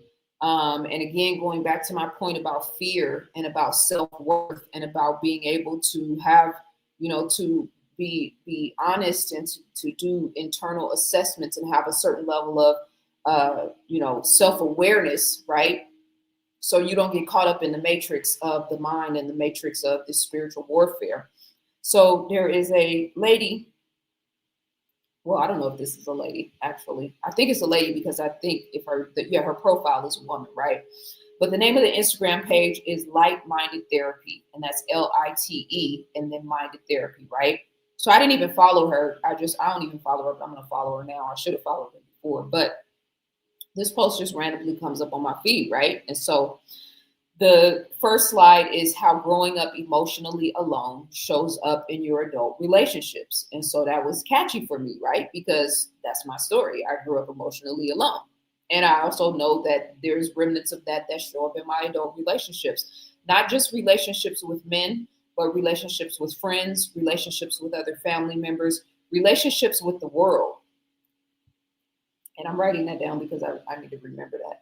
Because a lot of times when we think in terms of relationships, we only think about interpersonal relationships. How long have we been on now? An hour and 30 minutes. All right.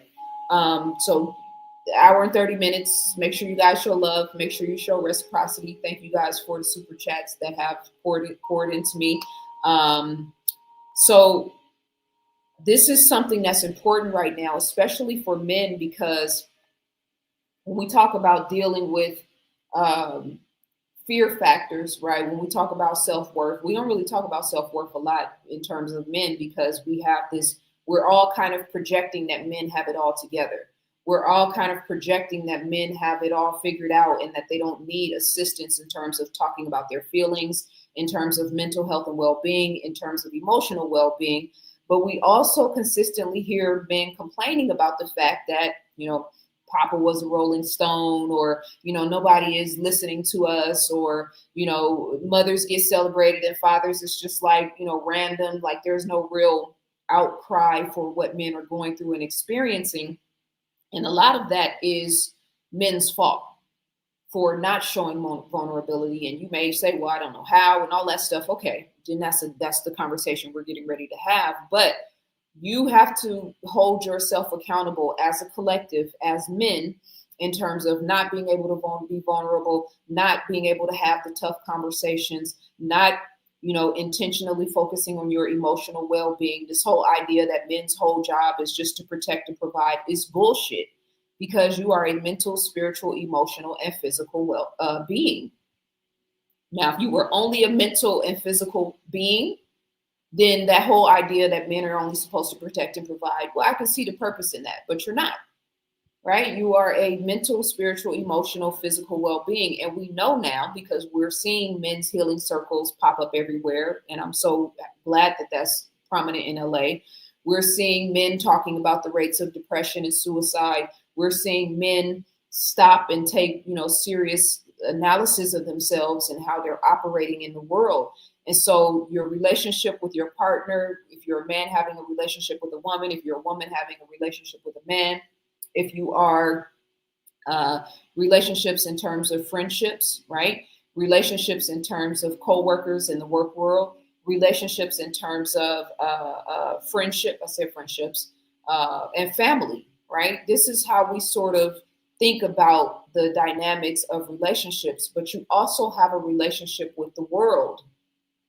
And how are you operating in and navigating the world? What is your reputation in your job, in your work environment?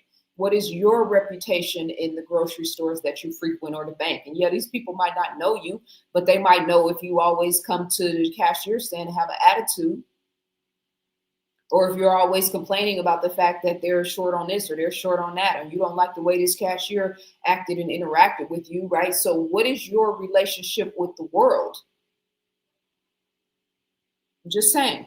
So coming back to this post, the first slide says, remember, we started off with how growing up emotionally alone shows up in your adult relationships. You're emotionally articulate, but oddly private. And again, I'm telling you guys, each one of these slides related to me. I was just like, damn, does this lady know me? You can talk about feelings and name them well. When you're mid-struggle, you tend to handle it internally first. You process alone and go to others once you're already regulated or once you've mostly figured it out.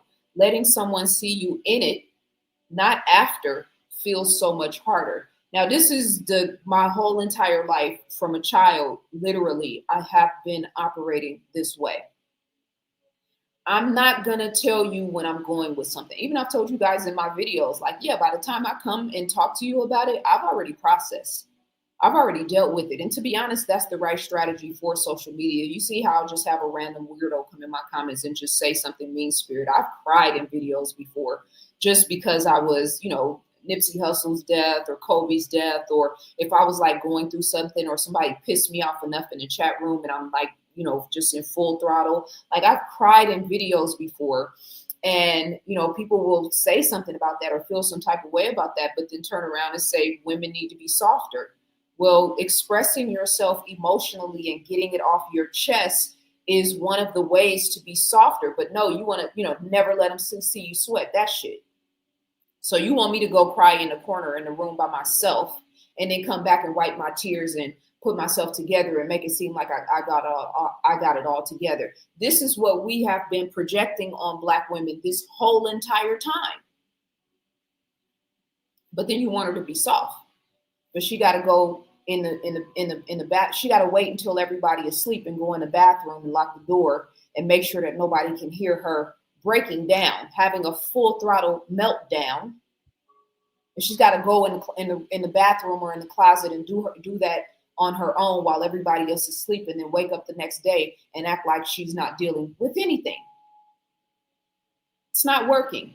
And not only is it not working, but she's teaching her children, she's teaching her husband, she's teaching everybody in her life how to treat her by not being able to express herself mentally and emotionally, by not being able to be vulnerable and say, this hurts, or I feel unsupported, or I feel unloved, or I feel undervalued. And it's the same thing with men, because what is the average man saying now? We don't feel valued. We don't feel appreciated.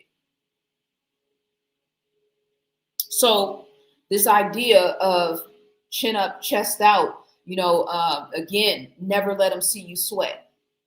I get that in terms of social media. That's a good strategy. I get that in terms of how you have to engage and interact in the world, right? I get that in terms of the boardroom, but like, where are you allowed to be vulnerable?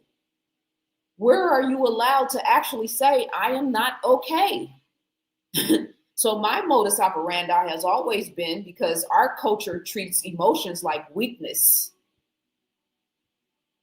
Our culture treats having feelings like weakness. Right? You think about how many times you hear, that's that, you acting like a female because you being emotional, but you're an emotional being. And being emotional is not the traits of a woman. Now you could say, if you just fly off the switch and overreact in a negative emotional way, or if you don't have control of your feelings, or if you're wigging out of your character, then no, you're operating in the lower nature of your emotions, not like a woman. Stop saying that shit. Respectfully. But we're in a space now where all of us who have been going in the corner or going in the room and crying on our own and not expressing ourselves and not having safe spaces to express ourselves, it's not working anymore. For the last 2 years, that was this being my modus operandi. I'm going to deal with it on my own, and I'm going to come to the table when I'm strong and when I'm resilient or when I figured it out. Yeah, I hit a brick wall. That shit wasn't working anymore.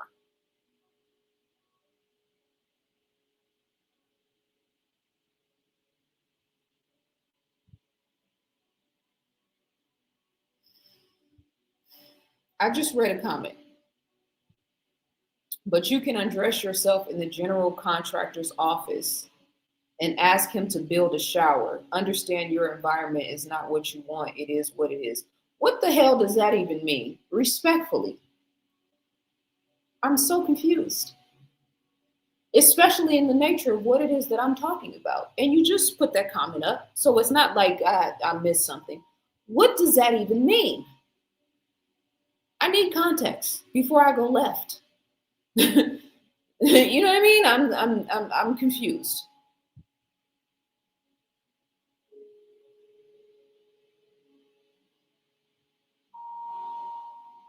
I'm confused. Please give me more context. So, coming back to this point, the next slide, you end up being the container instead of having one. And this resonated with me so much, right? I'm waiting for you to respond too. I'm going to be looking for your name because I really need context. You end up being the container instead of having one. You're where other people bring their feelings. You hold their stress, their uncertainty, their overwhelm. You're steady in the face of other people's mess, but you don't always know where your own feelings are supposed to land or who's meant to hold you when things get heavy. Now, this is the story of my life because I've been a container for thousands or tens of thousands of people for the last 15 years. And to be honest, on a macro level in terms of social media, but then on a micro level in terms of my personal life, like I can't go anywhere without being Zaza Ali. I could be at the nail shop, I could be in the grocery store, I could be randomly having a conversation somewhere, and somebody is going to be going through something and they are going to emotionally, energetically, or in words let me know that they need assistance in some way, shape, form, or fashion. Right? And I hold space for people because it's just what I do. So holding space in this type of capacity and it's a way for me of transmuting and alchemizing my situation by being of service, right? It's also a way, the Scorpio in me is a real scientist. And so I study people, I study human beings. I'm a very, really, really, really good listener. This is why I'm so good in my consultations because I know how to listen to people without, a lot of times how you're listening to people, you could be talking to somebody and they already have the answer before you even finish the point. That's the most irritating shit in the world. They haven't even finished telling you what the issue is and you already got an answer because, smart asses make the world go round. Respectfully. That's a joke, but I'm just saying, like, I know how to listen to people without projection or, well, I went through this and, they're telling you about their war story. And so you respond with your war story when they don't need to hear your war story. All they need you to do is listen and hold space while they're trying to get through a war. So listening is a great art form that is very highly not being cultivated and honed in on. But this is the story for so many Black women in particular, and mothers in particular, where we're so focused on everybody else that we're neglecting ourselves. And then we wonder why, not only in our families, they don't know how to treat us, but we go out into the world because you got a relationship with your family, but then you have a relationship with your world, with the world, and you're going out and attracting men or attracting partners or attracting relationships or business experiences or life experiences that are exasperating that same type of energy because you've taught the world that you graciously will accept being put on the back burner for the sake of the greater good. Think about Big Mama. The movie Soul Food, but we all resonated with Soul Food because we all had a Big Mama. I had a Big Mama. Esther D was my grandmother's name. She ended up having both of her legs amputated. She was from Beaumont, Texas, right? So you think about the Big Mama narrative and how Big Mama ends up in the hospital with a totally curable physical situation, right? She, because of the way she eats, because of the way she didn't take care of herself. But Big Mama is so focused on everybody else. This one's marriage is breaking up. Okay, now I need to step in and be a psychologist and a therapist here. You know, my nephew is living in a house where the family is going, or my grandson, his family is going through trauma. So I need to be there to pick him up from school and make sure he's getting that extra energy and attention. I got a nephew who's in prison, so I'm making sure that I'm writing him and I go visit him every other weekend and I'm putting money on his books, right? This is how Big Mama was operating in the family dynamic. And then she ends up in the hospital bed suffering from major health ramifications that were easily fixable. So there's 30-year-old, 40-year-old, 50-year-old, 60-year-old, 70-year-old women listening to this now that have a trajectory of becoming Big Mama. And we confuse Big Mama with matriarchy. Yeah, you can be the matriarch of the family and teach everybody in the family how to properly treat you, and most importantly, how to properly treat women. Because a lot of these brothers have been raised by women who abandoned and neglected themselves, and then they go out into the world and don't know how to really relate to and treat women. I've consistently instilled in my son, you will not go out into the world and be an enemy to women, because then you're gonna have a problem with me. You in a classroom, he was second grade, third grade, fourth grade. You have a higher level of accountability to make sure that the Black girls in your class are okay. Nobody, whether you cool with her or not, okay, you guys don't have to talk at all. But if the shit hits the fan, you better make sure she's okay. So I'm not just talking about the dynamic of my son with girls in our family and girls in, the girl that lives in our neighborhood or whatnot. Like, nah, you need to be mindful and conscientious of how girls and Black women are being treated in your environment. But I was raising a king. I don't know what a lot of these females are raising. And the proof is in my pudding because my son is showing improving. Like I said, he just did I think he did like a 30-hour fast. He broke his fast today because but I didn't have to tell him that. I didn't have to suggest it. He just sent me a text and was like, I think I'm gonna do a fast. He had eaten a banana at that point. He's like, I think I'm doing a fast. Hold on, I'm getting a call.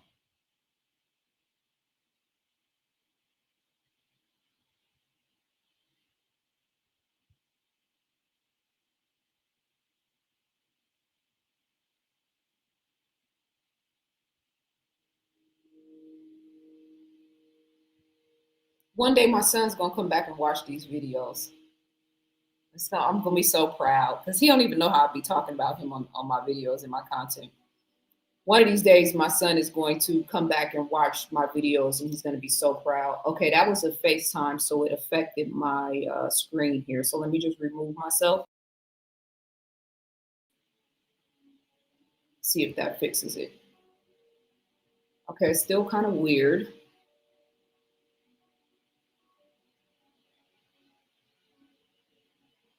Okay, that's better. It was a FaceTime call. Now my camera looks different. I don't know why, but it's fine. Yeah, one of these days, when I'm long gone, my son's gonna come back and watch these videos and see how highly I spoke of him, because I'm just so proud of myself for producing this level of man and manhood. But and it wasn't just me, don't get me wrong, but I'm his mom. So what was I saying? Okay. You end up being the container instead of having one. And men do this too. And I'm saying this because my brother is listening and because we work together. And so I can say this from the outside looking in, where you have a man who is married, who has a full family, but he is internalizing all of this stress and all of this strain about taking care of his family, about taking care of his children, about, like he's internalizing all of these things, and he's not talking about it, and he's not dealing with it, and he's not being vulnerable and being real and being honest about it. So he is a container for the stress and the strain and the pressure of being in this world, and he's internalizing it. He's a container. He's being a container without having one. Thank you so much, Dylan. I appreciate the cash app. And you always support me and you always show me love. So thank you so much. Let me come back to the chat real quick because I see you responded to me.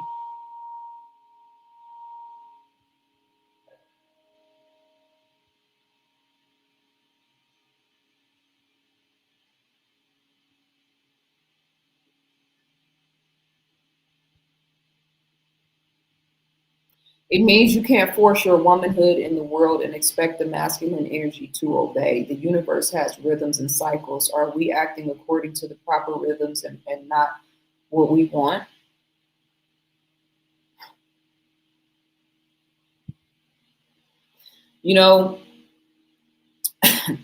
Wisdom is simple. Wisdom is simple. I read your words and I literally still don't even understand the context of what that has to do with what we're saying here. So how I'm interpreting what you're saying, because that's not really even relative to anything. Everything I'm talking about is in terms of being submissive to your higher self, not a man, not a woman. Being submissive to your higher self, meaning if you know you have self-worth issues, deal with that shit. Meaning if you know you've been abandoning and neglecting yourself, deal with that shit. Meaning you have a responsibility in terms of your relationship with the world and how you treat people and how you behave in the world, and you need to take accountability and deal with that shit.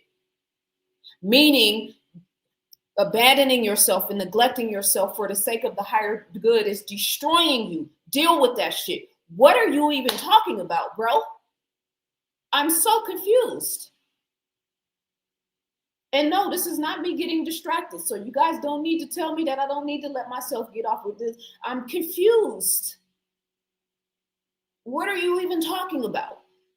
You can't force your womanhood in the world and expect the masculine energy to obey. Don't obey. Nobody's talking about obeying me. Obey your higher nature, my G. And your higher nature should be listening to me and should be submitting to the wisdom that is coming out of my mouth, meaning the divine feminine, goddess energy. What are you even talking about? The universe has rhythms and cycles. Are we acting according to the proper rhythms? And I feel like you're coming from a religious, what's the word I'm looking for? Starts with a D. You just sent my brain into, now I have to, you know what I mean? I had to step off the podium for a second to address your mind.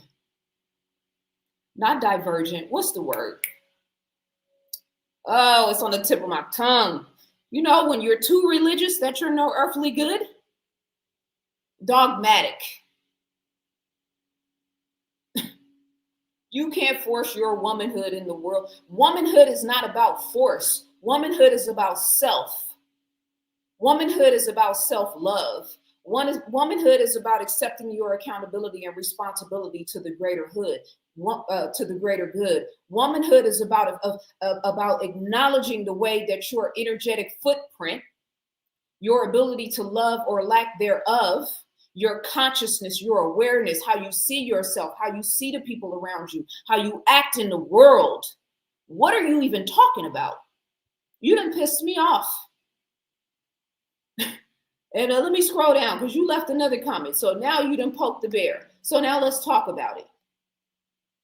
But you have to respect everybody's individual journey in life to truth. Yes, it is heartbreaking. I feel you, but we cannot sacrifice our own spiritual narrative for the fortunes or misfortunes of others. Again, what are you even talking about?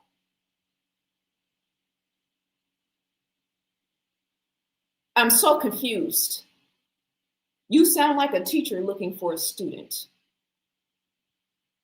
I'm a student looking for knowledge, not a teacher, but I'm also a teacher looking to inspire other teachers, other leaders, other great men and women, other great beings. I'm so confused. You have to respect everybody's individual journey in life to truth. What do you think we're talking about?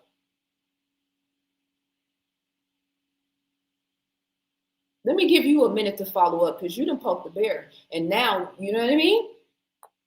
I almost want to send you the link and you can come have this conversation with me face to face because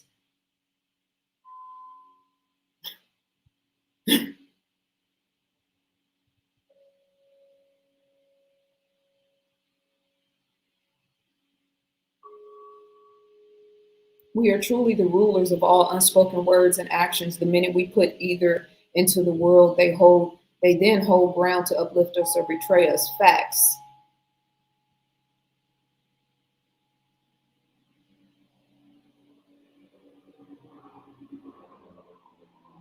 Zaza equal Queen Kalia. I think you mean Queen Khalifa. I try to be impartial to the inevitable waves of life, remain equanimous.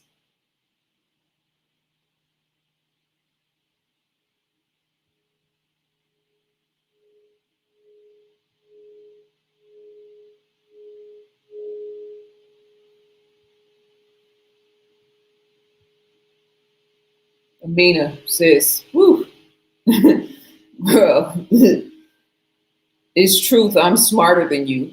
Are you really? We'll prove it. Send me an email to info@zazaali.com. Let me send you the matter of fact, we ain't even gotta do that. Now you done poke the bear. I'm active now. I'm gonna post the link to join this conversation in the chat room. Nobody else, please don't join.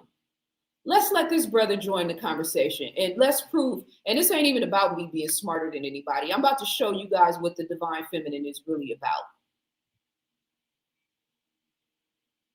Now, come into my live and let's talk about it. But I need to see your face though. You can't be behind the scenes with just your voice. I need to see your face since you're so smart. Click the link and join me live and let's talk about it.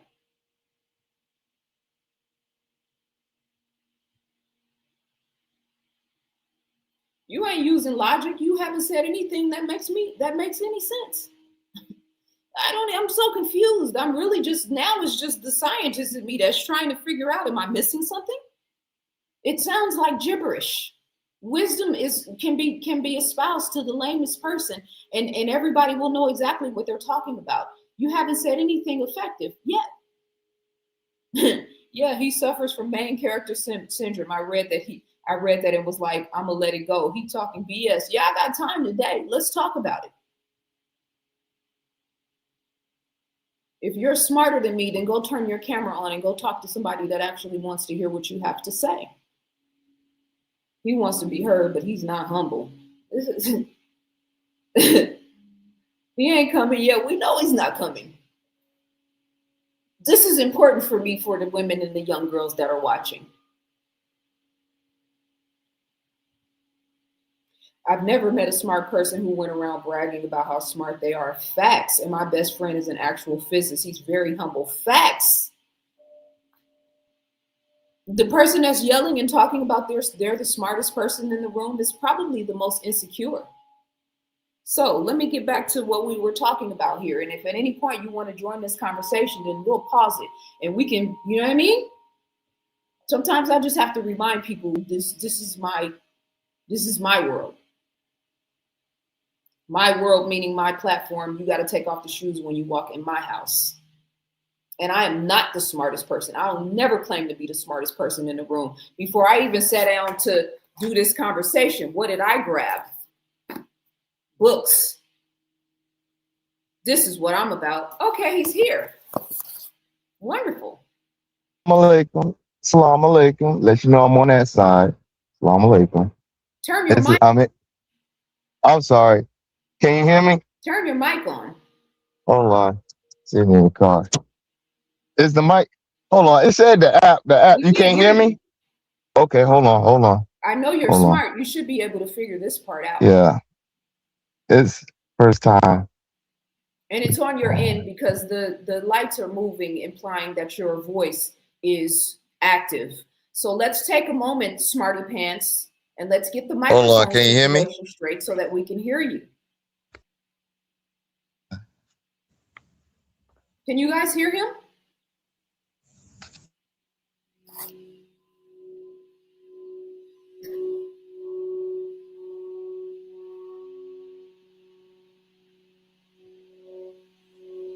You guys can hear him. I can't hear him. Your mic is on my end. Let me mute it and then unmute it. That might be God trying to protect me. Hold on. Let me check your mic. Edit mic settings. Okay. Okay, your mic volume is on.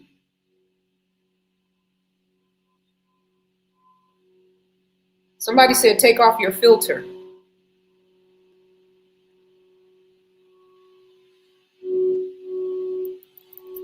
Try to talk now. Do a testing. Okay, he's frozen now. Maybe when he comes back in. You guys can hear him. Yeah, take the filter off. Let's see you in all your glory. Hold on. It's back. Is my mic working? Okay, I can hear you loud and clear now. Can you hear me? Yes, sir. You can hear me? Yes, sir. All right. Hold on. Now I got me. I was trying to get it on my headset, but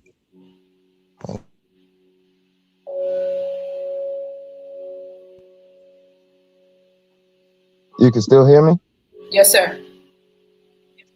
All right. All right. Got it fixed. All right. That's what's up. All right. I'm not going to waste your time. I ain't like that.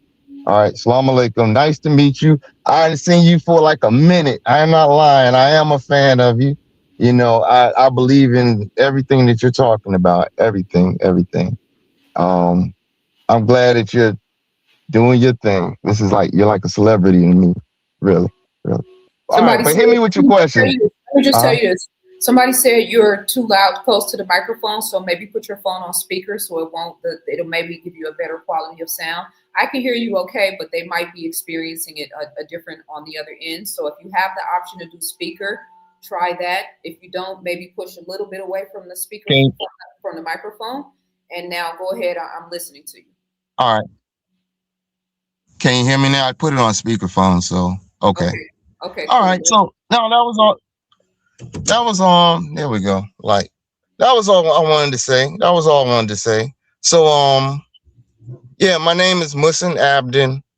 I used to be in the military, Army National Guard, fix and repair computers. My mother was always holistic health and everything. She's like herbologist, into Yoruba and things like that. Always been in the conscious community, but I never like felt invited into the conscious community. Like I always felt like it was like an in crowd of like I don't know, like D club people. So I kind of like had to go the hard way, jails, prison, street life, escaped all of that. And, so I got my head on straight, I'm walking forward, it's challenging out here, but I'm a warrior. I have a warrior spirit too. I went in the Army basic training in 1998.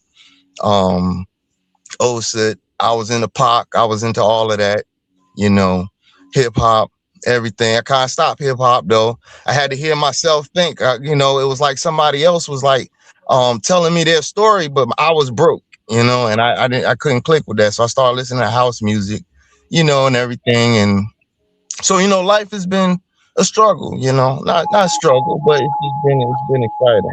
But I want you to go ahead and ask me those questions because I'm a reactive type person. Like I don't like to like project things on people. So it's easier if you like just ask me questions and then we can pick up the momentum of where we at and where I we go. actually don't have any questions for you. I mean, you said you were smarter than me, which is Yeah, baffling because yeah.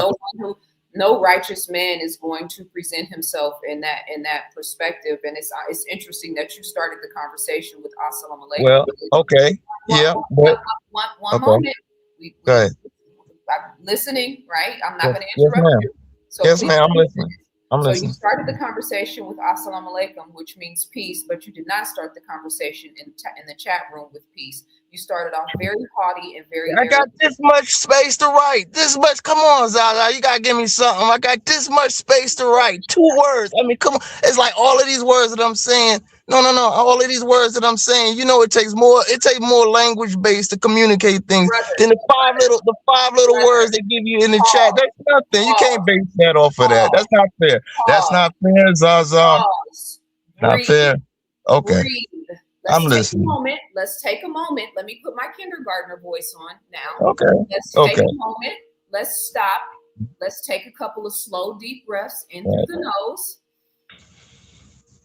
out through the mouth, in through the nose, out through the mouth. One more time. In through the nose and out through the mouth. Now it's continuously said that women are reactive and that women are emotional and that we don't use logic and reasoning in our conversations. These are all things that you've already shown to be true in the chat room as well as in the conversation that we're having so far. So I'm going to need you to stop and remember your manhood. I'm going to stop and remember your role as a man, a potential king. I don't know, the jury's still out on that. I would assume that you're a good man. Hopefully you are. You're tuning into my content. So let's bring us back to the original reason how we even got on this path. Because you didn't start the conversation in the chat room off with Assalamu alaikum, which is where my righteous brothers and sisters usually start the conversation off with. And I have many Muslim brothers and sisters that follow my content. They're in the chat room right now. That's Coming back, good. coming back to your original comment, which Mm-hmm. started off, but you can address yourself in the general contractor's office and ask him to build a shower.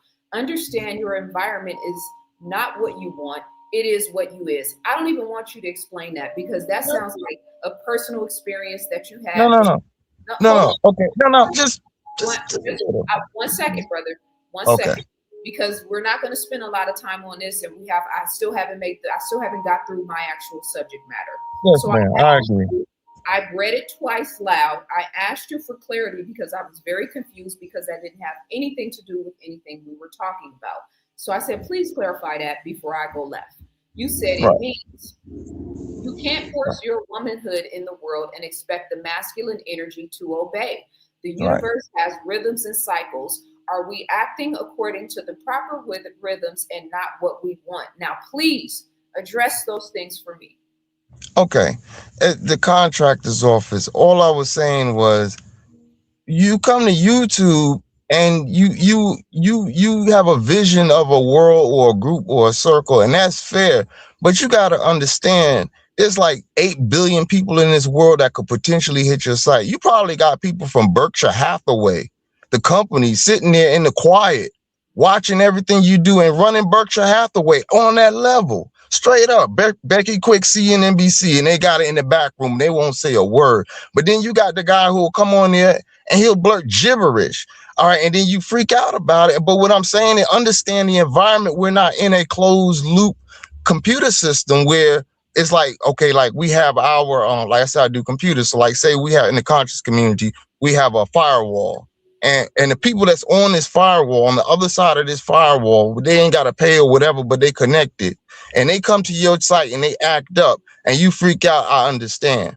But if you talking about an open internet, where you linked into God knows what out there. You cannot you got to understand what you're working with, so you can't freak out about it. I'm just saying that's just reality. So like if you see the people in there and they doing the gibberish, you know that half of that you got to write that off as like that. That's like error this computer code. Like I don't even see that. Like I'm so into what I'm doing. And if they is like that, they need to be like me when they finish. That's why I say I'm smarter than you, because I never be led by that.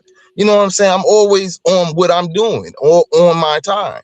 And so I'm saying, like, if you pressing your time like that, then that's I mean, that's like some pickup stuff. You could get the little ones that's under you to get their little YouTube channel to address that little stuff, but you keep it moving. I mean, if it's like that important that they gotta say F you and my doggy's mama up my butt, and they gotta say that so bad, well, let them say it. Who cares?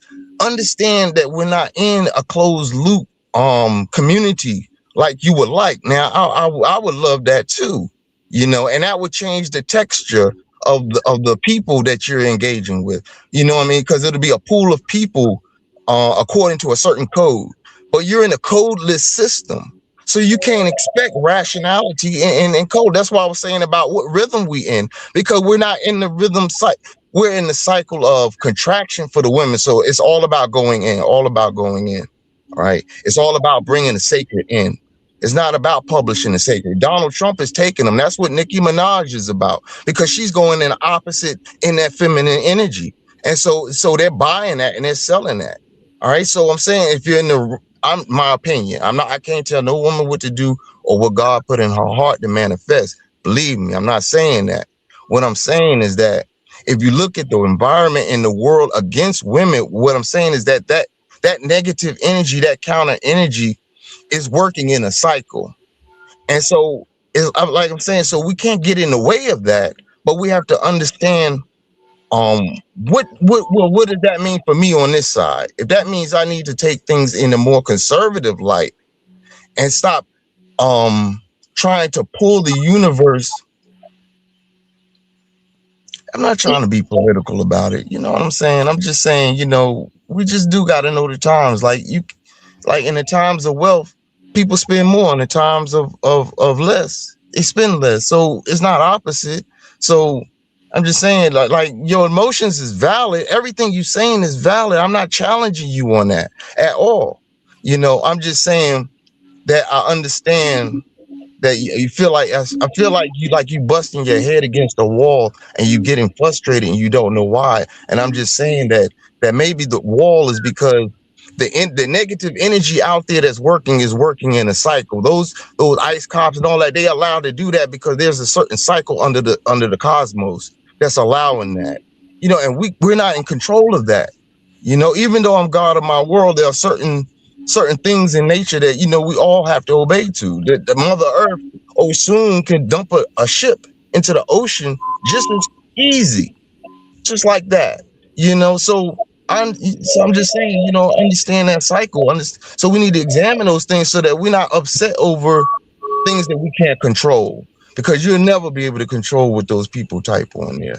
And it is too small, and they want it too small because they don't want you to communicate. They want you to have guess. They want you to second guess. They don't want any stability. They don't want stable systems where there aren't crazy algorithms throwing you off. You know what I'm saying? That's not what this was designed for, but that's not to say that we can't create our version of it. And that's where we should put our energy, because the more we keep wasting time chasing people who going to keep writing gibberish, that's 55 seconds of your life that you could have put towards making your own system, where I'm just saying, wherever you wanted to put it, but time is of the essence, because, well, I may not have your job. I don't have your job, but I have my own skills, and a contractor got to talk to the lady about building a house. She can't get emotional and just undress right there in the contractor's office and say, build me a house. I'm upset. I need you to build me a house. I'm taking my clothes off and you just gonna build me a house. Man, that's all I'm saying. That's not required. Just illustrate it and then I'll do it. So that's all I was saying, and maybe because we so used to protesting that now that it's time to work, we really don't understand how to protest those spiritual muscles into Physical productivity. I work a 9 to 5. I don't sit on YouTube and make 4 hour videos on the theology of time of Christ and don't be saying nothing for 4 hours. I could address that stuff in 30 minutes. No lie. You know what I'm saying? Move on to the next subject. So a lot of what's going on in YouTube, they stuck because they want you stuck on likes and faceless people who don't want to talk. It ain't that I wouldn't talk or I didn't want to make a YouTube video. But look, you Zaza, you see that? You see how God worked out? God let me make a YouTube video anyway. All day long, all week long, all month long. I ain't made no YouTube video. I can't get out there and make everybody doing it and they talking big stuff. And I ain't got no voice. I can't look how God works, just out of humility. So I thank you, Zaza. I'm not going to eat your time away. I know you will sit there and let me talk to you, have your say. Oh yeah, because you know I'm gonna respond. I wrote down damn near everything you said. I know.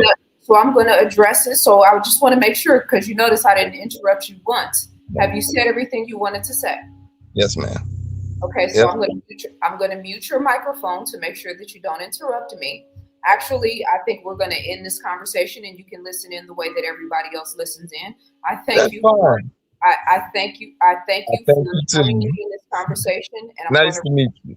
Yes, ma'am. To you there, and then I'm going to continue on with my conversation. All right. Yes, ma'am. All right. Cool. So. Yeah.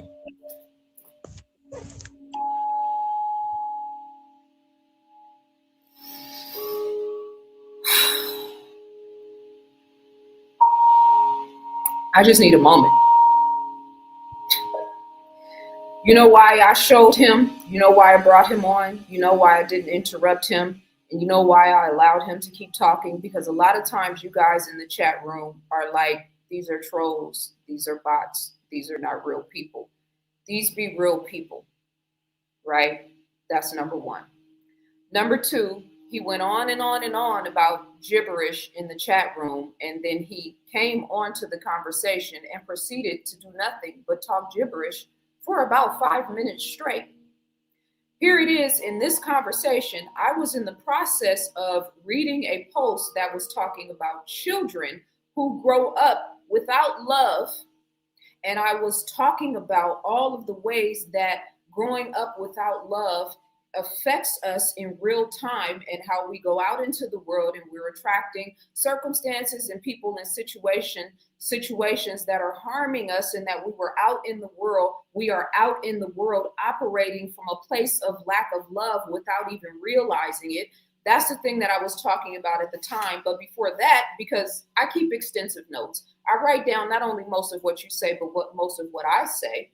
I was talking about our relationship with the world and how our energetic blueprint as we're moving out into the world, we have to take accountability and responsibility for.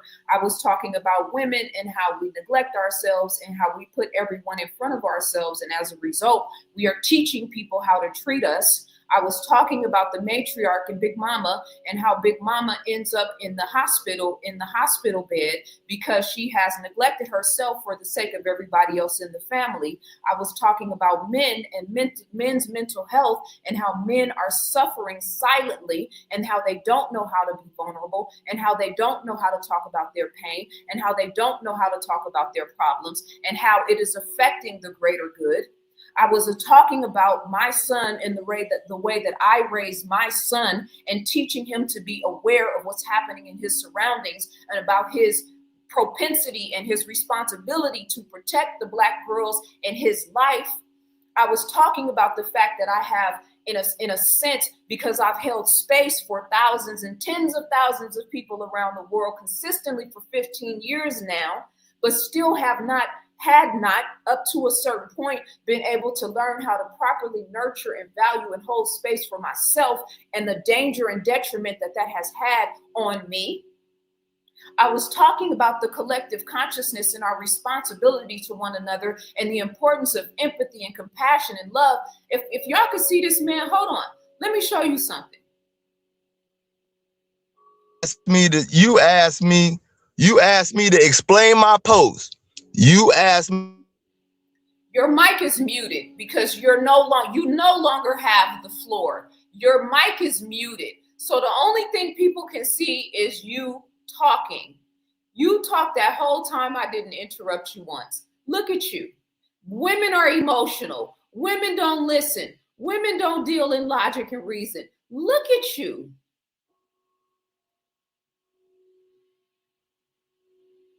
This, the way you're acting makes me not even really want to address anything that you said. You talked for 5 hours straight, and it was all gibberish. You talked about the algorithm. You are a representation of what's wrong with the algorithm, because the title of this conversation is what you tolerate from you. This isn't a video about pointing fingers. This isn't a video about holding other people accountable for the things that you won't even hold yourself accountable for. This isn't about looking outside of you. This is about looking within. This is about accepting accountability. I always say, a woman with nothing, a woman who has, oh God. A man who refuses to learn from a woman is a fool. A woman with nothing to teach him, even more so. It's rare, I know, for a lot of you guys to have to engage and interact with a woman who speaks with authority.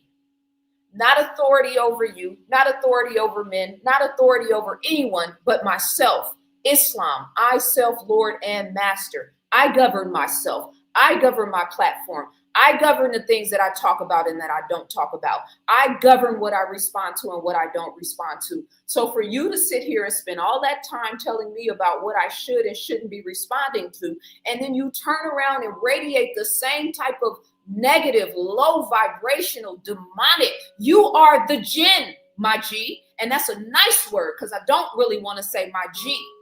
And I don't really want to say my brother. The word that I actually want to use is not conducive to having a righteous intellectual conversation in these spaces. But you have absolutely earned me using that language if I wanted to, but I'm not. You are here representing the jinn. You are here representing the lower nature. You are here representing the unevolved man that does not know how to sit at the feet of a woman and just be quiet and listen. You are a perfect representation of that. That's why I gave you the floor. And you're still there trying to talk. You don't even know how to listen.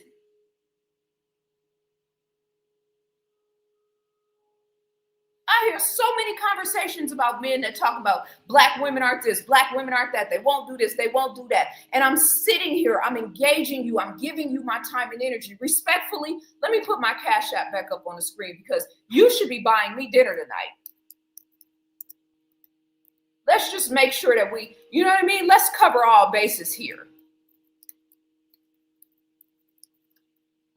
You should be buying me dinner tonight. So, you know what I mean? Go in the chat room and show some love, since you have so much to say, since you're smarter than me. With your mouth full of gibberish, you haven't said shit that stuck to my ribs. You didn't say anything powerful. You didn't say anything meaningful. You didn't say anything that added value to this conversation. You had the mic and the floor the whole time. I didn't interrupt you once. Now, I always say, there's men, there's good men, there's kings, and then there's gods. You have not represented yourself in a godly fashion, so we can check that off. You haven't represented yourself in a kingly fashion, so we can check that off. And you haven't represented yourself as a good or a righteous man, so we can check that shit off too. So all we have left is man. Now the question for you to answer, and the people that know you, if you know this man and you have to deal with that shit, God bless you too. You need to check your manhood. You need to check your mind. You need to check your understanding of the male-female dichotomy. Because like I said, you're a teacher looking for a student. And you need to just learn how to just be quiet and learn how to sit at the feet of the wisdom of a woman. Dare I say goddess. Don't play with me. And people, you talk about all this talk about what I need to ignore, but then you'll turn around, you meaning to whom it may concern, and talk about mental health. You don't give a damn about my mental health. You don't give a damn about the state of my mind. You don't give a damn about the condition of my emotional well-being, because if you did, you would never be popping off like that. So again, we can check off king and we can check off good man on the list. We'll give you man. We'll give you that. Black man, we'll give you that. You say you claim and you represent Islam. I know some real Muslim kings. I would not put you in that number. You didn't say anything to uplift me. You didn't say anything to besides your opening. And y'all always do this. Oh my God, you talk shit in the chat. And then when you finally have access to me, oh my God, I love your work. Apparently not, because you haven't listened to anything that I've said. I'm smarter than you. I don't think so. And regardless of how smart you was, you say you work in the tech wood, perhaps you need to back up off of the computers, my G, and go back in the real world and start dealing with real human beings. Because I'm a real human being, and I come with knowledge, wisdom, and understanding. I'm not standing on my own too. I stand on the minds of great minds. I've read the Quran backwards and forwards. I've read the Bible backwards and forwards. I've read Taoism backwards and forwards. I've studied the metaphysics teachings of African spirituality. I'm still studying all of these things because as intelligent as I think I am, I know I don't know shit in the bigger scheme of things. Now that's the difference between me and you. That's the difference between the goddess energy and a regular average man. So again, my Cash App is on the screen. You should be buying me dinner tonight for being so disrespectful and coming in the name of Islam. I beg your pardon. Now, let me get back to my point. And to anybody that thinks that I'm allowing this to take me off my square, no, this is what I'm here for. I need you guys to understand. I'm not that type of spiritual person. My warrior energy is strong. I am with the shit. And when the devil comes in the room and I'm in the right state of mind and I'm in the right state of spirit, I will cut his head off, his or her. Equal opportunity. It's not about gender. So don't tell me what not to respond to. Don't tell me how not to respond. Please don't do that. I'm a grown-ass woman with a grown-ass son. Like I said, there's way too much shit going unchecked in our culture. Now, he's just in my chat room and talking to me in terms of this video conversation. But this dude is probably somewhere out in the world putting his hands on a woman in the name of Islam and backing it up with a verse from the Quran. Don't play with me. I'm a walking, living, breathing Quran.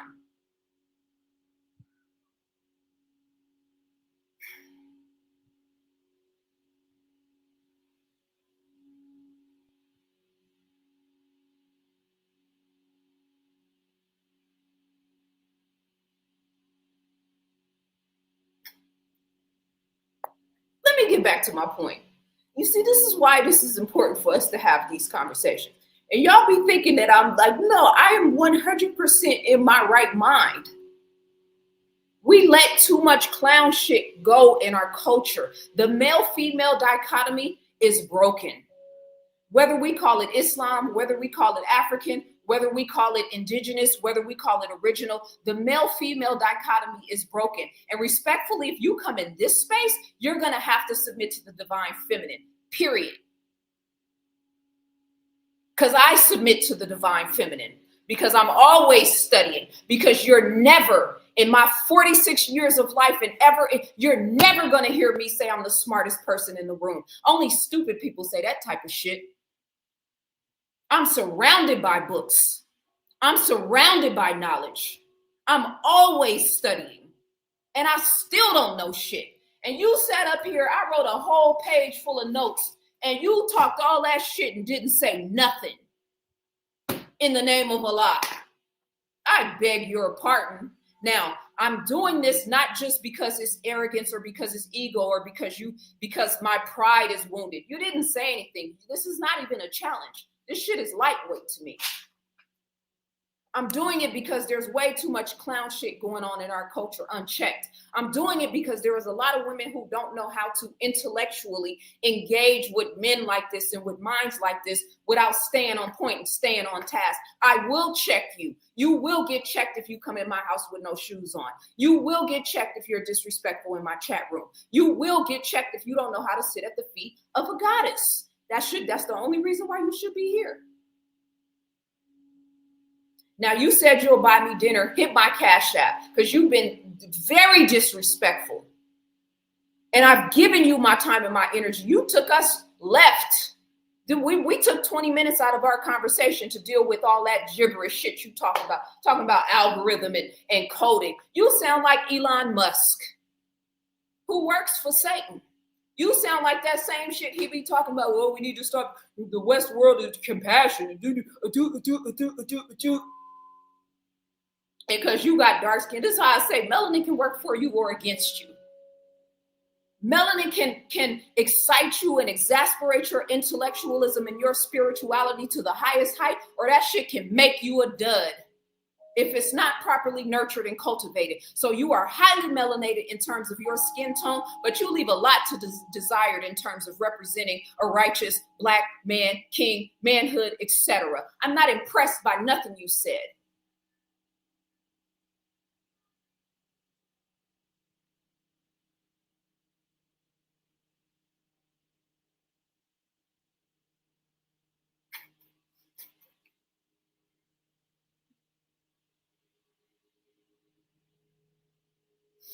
And he's still in the chat room. And now I'm just going to let my people in the chat room deal with you. That's the type of shit I be talking about when I talk about I got to come in these spaces and deal with this type of stuff and be like, oh, that's a bot. No, that's not a bot. That's a real living, breathing human being. NPC, I don't know. But he's not representing God or righteousness or anything righteous for that matter. Now, let me come back to the original point that I was making before the jinn walked into the room and derailed the conversation. Elijah Muhammad said Moses had to surround himself by a ring of fire. You can best believe there's a proverbial ring of fire around me. This is why I fast. This is why I'm disciplined. This is why I work out. This is why I'm plant-based. This is why I do yoga. This is why I lift weights. This is why I spend time in nature. This is why I do sun gazing. This is why I'm careful about the type of people I surround myself with. This is why you see me in these spaces on social media in a limited capacity. This is why I only surround myself by kings. This is why only real men have access to me. This is why I read the Quran. This is why I read the Bible. This is why I study Taoism. This is why I study the scriptures. This is why I am a spiritual woman, to keep like you away from me. And I'm still with the shit. Meaning I will address the clown shit nobody wants to talk about. Meaning I will address you face to face if you got something disrespectful or silly to say in my chat room and you had your moment and I gave you the spotlight without interrupting you at all and you still didn't say anything of value. You represent the satanic energy as far as I'm concerned. You've shown yourself. Good luck to the people that actually know you. God bless their hearts and soul. God bless your mother's life. If she's in the flesh, God bless her life. If she's transcended, God bless her life. I can only imagine. I'll bring my son up on this stage and he'll DDT your ass. And I'm not even saying that in an arrogant, haughty, or arrogant way, because my son is humble, because my son is a reader, because my son knows that he doesn't know enough to be talking about. He's smart. He's the smartest person in the room. Only a fool says that type of shit.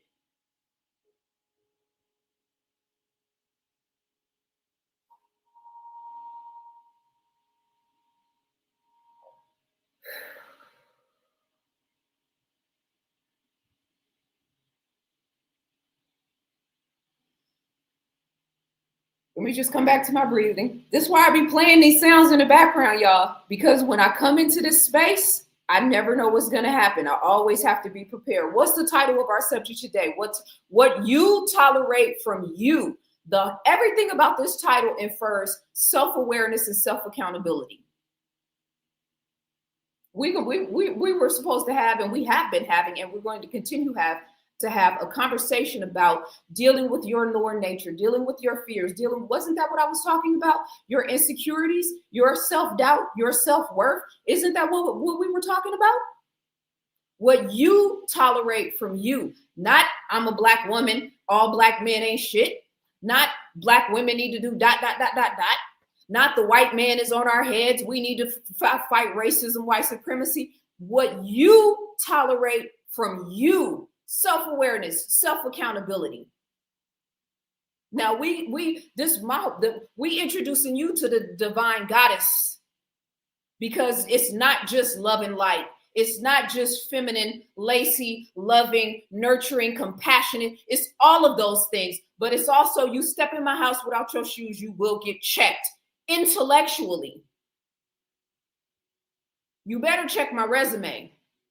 When you come and have a conversation with me, you better check my resume. I don't need to be the smartest person in the room. And even with the way you just represented yourself, I wouldn't even say I'm smarter than you.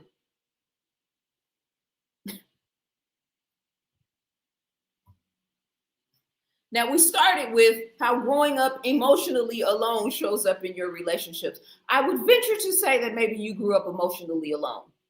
And now you're out in the world casting your spells of wickedness and low vibrational energy on the righteous ones. But that shit's not going to work in my world. You will get what just happened. I'm not even following you guys in the chat room because I know if I start reading the chats, that's going to take me somewhere else. So let me get back to my point.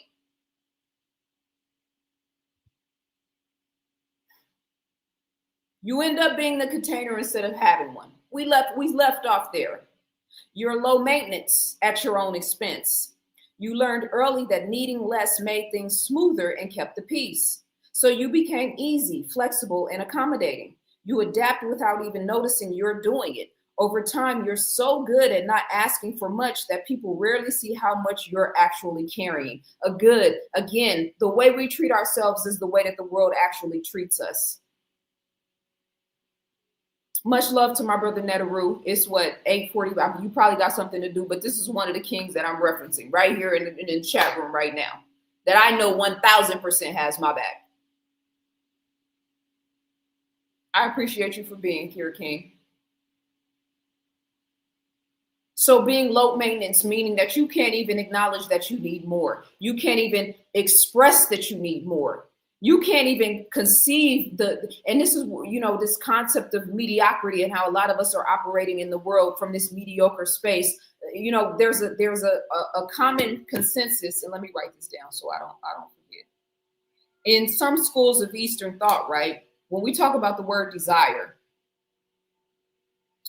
in some schools of Eastern thought, they teach that desire is considered a negative thing because you're not supposed to have desires, right?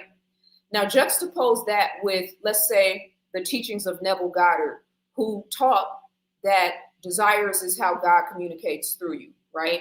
And so you have I'm talking about your higher nature desire, not your lower nature desires, not the desire to go to the strip club, right? Or have an orgasm. But your desire to cure cancer, your desire to spread love, your desire to be financially free, your desire to add beauty to the world, your desire to raise the vibration in the collective consciousness, your desire to be a writer, your desire to travel the world, your desire to create something beautiful, right?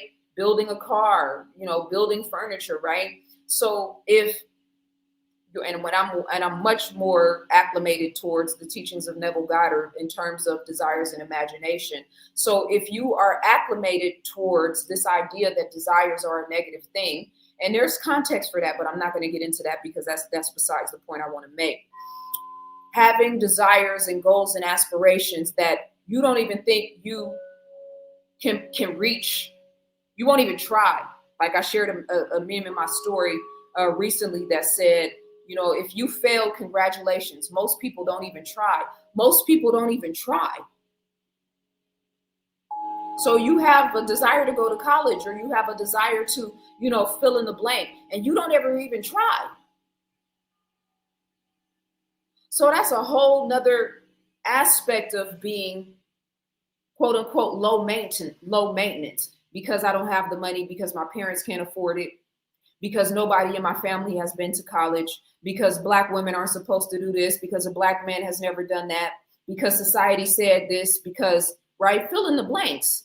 You learned early that needing less made things smoother and kept the peace. That was my reality, because my mother didn't raise me, and my father my father managed hotels. So he was managing 3 or 4 hotels in Oakland, downtown Oakland at the time. So he always had me staying with different family members. So I stayed with my godmother at one point. I stayed with my sister at one point. I stayed with my aunt at one point. I stayed with my grandmother, Essady, who I talked about before, at one point. So I'm always staying in these different environments and I'm walking on eggshells because I don't know. Do they really want me here? You know what I mean? There's no, it's not unconditional love. It's love, but it's not unconditional the way your parents are unconditionally love you, because my auntie had children, my sister had children. My grandmother was already up in age at that point. She was probably in her 70s at that point. My father was in his 40s when he had me. So I'm always walking on eggshells, wondering, do they want me here? Am I supposed to be here? Let me not make too much noise. Let me not kick up dust. This is why I'm so energetically sensitive to other people, because I had to be on guard in all of my surroundings, right? So you become easy, flexible, and accommodating. You adapt without even noticing you're doing it. Over time, you're so good at not asking for much that people rarely see how much you're actually carrying. The next one, you're close, but you're also braced. This one really stood out. You let people in, you attach, and you care. But at the same time, part of you stays ready to go back to handling things on your own. You don't fully set the weight down because you learn not to rely on anyone too fully. When I talk about walking on eggshells, this is exactly what I'm talking about. Bracing for the other shoe to fall. Bracing for somebody to abandon you. Bracing for somebody to disappoint you. Bracing for a disappointment. Right? And we don't only do this in relationships. You know how many people I've talked to in consultations and working with people in a one-on-one capacity that expect this in their jobs? I mean, Black people, we really, this is something that we're unconsciously radiating, but when we're operating in the white world, we expect racism. We expect white people to treat us a certain type of way. And then, surely they end up showing improving. And I'm only saying that because I've worked in white environments where when I maintain my frequency, they follow suit.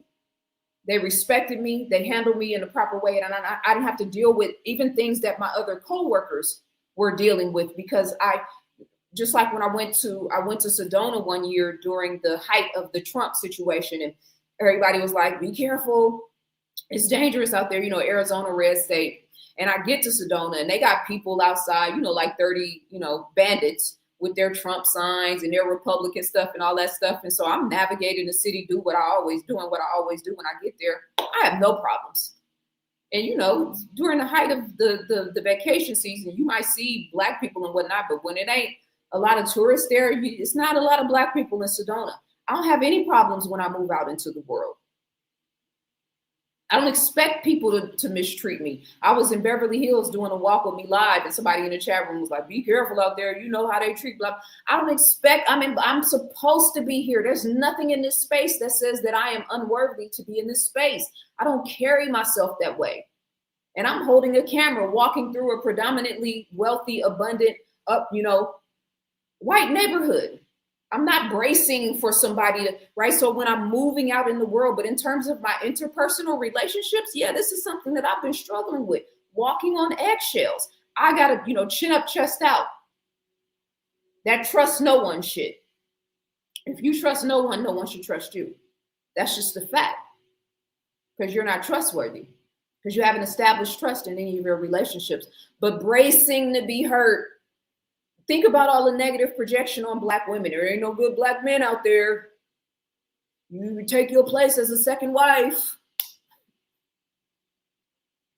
You know what I mean? So it's like we're inundating women with this very low vibrational, negative projection about relationships and their expectations of relationships. And then we wonder why they go out here and choose some random mutt.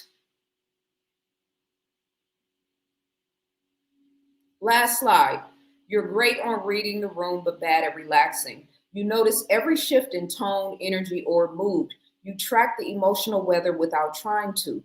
Your nervous system stays half on duty, scanning for what might be about to change, even in rooms and relationships that are mostly safe. Now, here's the beautiful thing about this, because this is something that I've definitely gotten better at, especially in terms of how it affects me. I still have this superpower because it is a superpower, but it doesn't affect me the way that it used to because I'm cognizant of it now. When you alchemize reading, being able to read the room, pick up on energy, pick up on body language, pick up on facial expressions, right? Because you always got to be paying attention to what's going on around you. You sent me $10. That's not enough for dinner. I'm in California, Los Angeles. Dinner is $30 out here. Step your game up, my G. You took 30 minutes out of my show. It's not a show, my conversation. Step your game up. Dinner in Los Angeles is $30. Can you contribute something a little bit more extensive, please? $10 out here will buy me a bottle of water and a patty from Simply Wholesome. I need to challenge you to step your game up and be greater than what you're representing right now. Show me that you have the potential to be a good man while you're in the presence of a real queen. You notice every shift in tone, energy, or mood. Now, what I was saying is this is a superpower as long as you learn how to master it. And because I've alchemized this particular, personality, if you will, because I've alchemized, because I've transmuted, like picking up on energy, picking up on the subtleties. This is why I'm so good with helping people. This is why I'm so good. This is why I'm such a good listener. This is why I pick up on energies and things. And then, Scorpios are very detail oriented. So there's that thing too. I notice the finest details. I notice the most minute things that the average person wouldn't even think about. It's a superpower now. But if you don't alchemize, if you don't deal with this, then it can become a hindrance where now every time somebody makes a slight gesture or they got a bad mood on their face, or they might be going through something and you're taking it personal, and it's not even about you. This is the thing about Black people and how we relate in the world, in this quote unquote racist or white supremacist, although I beg your pardon, but this is the thing about we're always bracing for racism. And on a quantum level, that means we're attracting racism. You can engage in the corporate world and never have to deal with a devil if your vibration is on point. Or you can run into every single one, from the janitor to the CEO. So again, what you tolerate from you is about how you think, how you think, how you feel, how you eat, how you live, how you breathe, taking full 100% accountability for your energetic footprint and how you're operating in the world. What you tolerate from you. How do you think about yourself? How do you talk to yourself? Even in this situation right now on my platform, and like if I'm not going to tolerate it from me, I damn sure ain't going to tolerate it from you. If I won't allow myself to speak to myself in a certain type of way in my mind, I'm damn sure not going to tolerate it in the comments in the chat room. I might lose 50 people that are tuning into my live, but that's okay. We set a precedence today. You won't think twice before you click that link and come on live with me.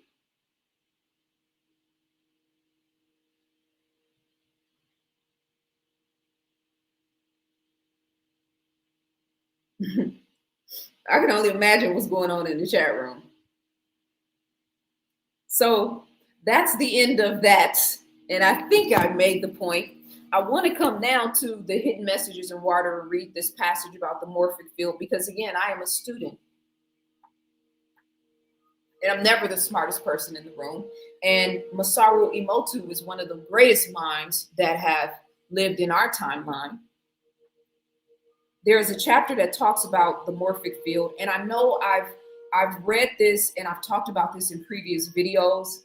I'm always mindful about like redundancy and, repeating things. And these are all books that I've read with you guys before. The Holographic Universe by Michael Talbot. The Kabbalion, you can see I've lost my cover because I've studied this book so adamantly. But these are all books that I've read to you guys before. But sometimes wisdom bears repeating. And then I also have to be cognizant of the bandwidth of the audience, right? The Kabbalion is kind of an upper echelon, more elite type of, you know what I mean? Like you gotta have a certain bandwidth of consciousness to be able to take the wisdom in that book in. And I don't say that like a hierarchy thing or like, you got to be smart to a certain level of smart to read this. No, because The Alchemist is one of the greatest books that has ever been written, in my opinion. I've read that book 13 times, and it is very simple. And a child can read that book. And so it's very simply written, but it's full of gems, it's full of wisdom, right? So this is not about who's smarter or who's not smarter, or the Kabbalion versus the alchemist. No, it's just about being able to extract wisdom from different great minds, which is what wise people do. So in the hidden messages of water, y'all see how I came back to the center, right? You see how I can slay devils and slay demons and then come back and still be on my goddess square in my feminine energy, right? I'm being very intentional right now about that. So I just want to make sure we point that out, because it's about balance. It's never about just love and light. Sometimes we got to deal with the darkness and shine a light on darkness, because darkness attracts everything. Love, light, righteousness, kindness, empathy, compassion. It also attracts dust and dirt and grime and peasants and low vibrational energy and wickedness and unrighteousness and the jinn and set energy, aka Satan. If you understand Kemetic metaphysics, then you know what I'm talking about. So let me see. On page 92 is where he starts talking about the morphic field. So it's often said that if something happens twice, it will happen again. Perhaps you have found it strange that accidents and crimes tend to happen in series. Looking at history and social trends, you can see that over long periods of time, events do generally repeat themselves. How can we explain this strange repetition of events? Dr. Sheldrake attempted to use scientific means to find an answer. Scientists normally approach objects that they can't see with their eyes by using reductionism to isolate a physical phenomenon. However, Dr. Sheldrake took an entirely different approach. Now, this is relative to what we've been talking about, and I'm just making sure that I contextualize this, because this is like left from what we were talking about. We just finished talking about the emotional, the lack of love, the lack of emotional nurturing as a child, and how this affects our patterns growing up, right? And so patterns in relationships growing up. And so, yes, it's all of the, my father did this, my mother did this to me, and so I attract, a man that did this to me or a woman did this to me. It is that, but it's also when you are radiating a certain vibrational resonance. I call it radiating the void in this instance. You don't have to be radiating the void. You can be radiating the love. You can be radiating the wisdom.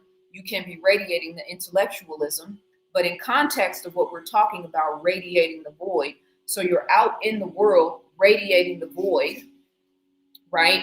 And remembering, we talked about our relationship with the world, not just your relationship with a man or a woman or your family or your children, but you have a relationship with the world. So you're out in the world radiating the void, radiating the trauma, radiating the sexual abuse, radiating the abandonment, radiating the neglect energy, radiating the white man has got his foot on my neck, radiating the I expect people to leave, I expect people to do me wrong, I expect people to not love me, I expect people to play games with me, I expect people to disrespect me, right? All of these things. So you're out in the world radiating these things in your relationship with the world, right? Okay, just for context, so let's come back to it. We're on page 92. According to his theory, when the same thing repeats itself, a morphic field is formed. And resonance with this morphic field increases the likelihood that the event will happen again. A morphic field is not energy-based information, but more like a blueprint for building a house. We can see this as an example of resonance theory. Dr. Sheldrake has proposed that events are also capable of resonating in the same way that sound resonates. He refers to the location where such events take place as the morphic field, and the phenomena of repeated similar events as morphic resonance. Although his theory was quickly dismissed by Nature meaning the Nature magazine, the announcement of his theory was taken seriously by the more open-minded, resulting in serious discussion. There is no doubt that Dr. Sheldrake has departed from the existing paths laid out by science, but you have to admit that his theory goes a long way toward explaining mysteries that traditional science has been unable to deal with.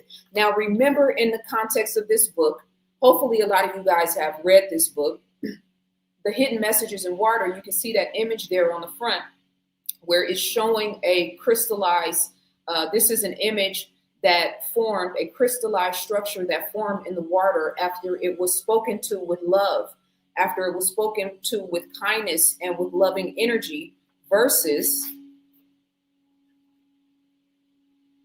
The water that was spoken to with mean and destructive words and destructive language. I'm trying to find one of those pictures just to give this context, because we're talking macro and micro, right? We're talking about the real, because what is this? What does any of this mean if it doesn't relate to your personal life, right?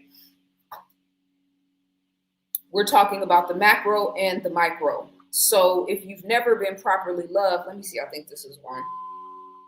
No, that's not it. Okay. So you see these two images. The one on this side is representing the crystallized version of the water where it was talked to with love and compassion and kindness. And then this is the one that was talked to with mean-spirited, low vibrational energy. And let me see. Actually, these two are from music. The one on the left, which is crystallized, and the music is one aspect, but these experiments were also done with talking to water, right? If you know Masaru Emoto's work, then you know the extensive research and hypothesis and studies that he did to prove this hypothesis. So on the left, the one that's the crystal, modern jazz from the 1950s, our music, of course, created this beautiful crystal indicative of the healing qualities of the music created during a period of turmoil. So you can use that as an example, and then you can use the example of my intention of coming and talking to you guys today about what you tolerate from you, about love, about caring, about compassion, about self-care, about watch how you talk to yourself, watch how you treat yourself, watch how you handle yourself, watch how you treat yourself in terms of the food that you put in your body. And then we have the image on the right, which is the result of loud music full of angry and vulgar lyrics. The result is similar to that created by you, fool, indicating that water responds more to words than to music. Now, this is critical, because where we always talk about the power of music. So we put all of the power in the musician's hands. We put all the power in the rapper's hands. We put all the power in the entertainment industry's hands. But what did he just say? The water responds more to words than to music. Your words, not just how you speak to other people. Dude who came and had the conversation with me today on live. Why you want to talk about the algorithm and about me not responding to the gibberish online, but then you disrespect me and try to minimize my value and talk to me crazy, representing that wicked low vibrational energy. You're trying to take away from the crystallization of my pineal gland, the piezoelectric energy that's happening in my brain right now, that's always active. The benefits of the fasting and the continuous self-work that I do. You come in the room and try to take away from that with your words, with your mouth, with your language. Remember the scene from Boys in the Hood when Doughboy was on the porch when he was a little kid and he was brushing his hair and his mama was like, "You ain't shit, your daddy ain't gonna never be shit." And then what did he grow up to become?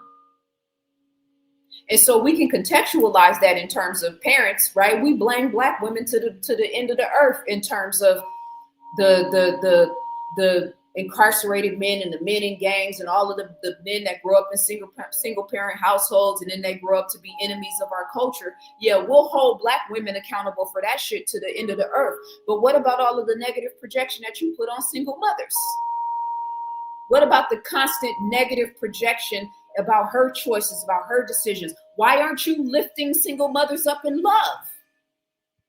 If anybody deserves it, she does.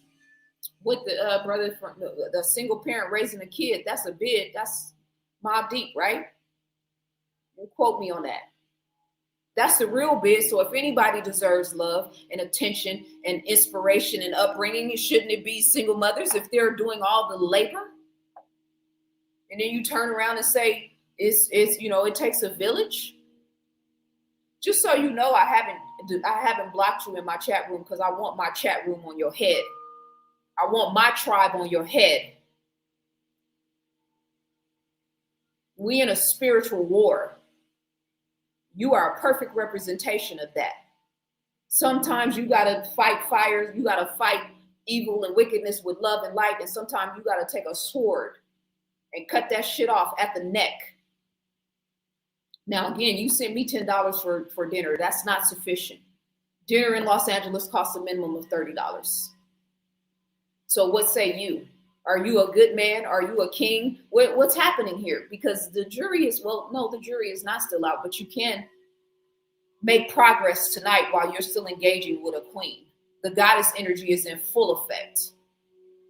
So the morphic field, this is why I say addressing certain things is necessary, because if you're not careful, little versions of this guy will pop up everywhere. They'll be in my chat room in the next conversation, thinking that they can challenge me, talking about they're smarter than me, using technical and coded language and speaking from the white man's mind, speaking from the white man's frequency and vibration. Your ass, you sound like you just came out the caves. That was like 2,000 years ago. You should be way more advanced than you are now. So the balance of the masculine and feminine is on full display tonight.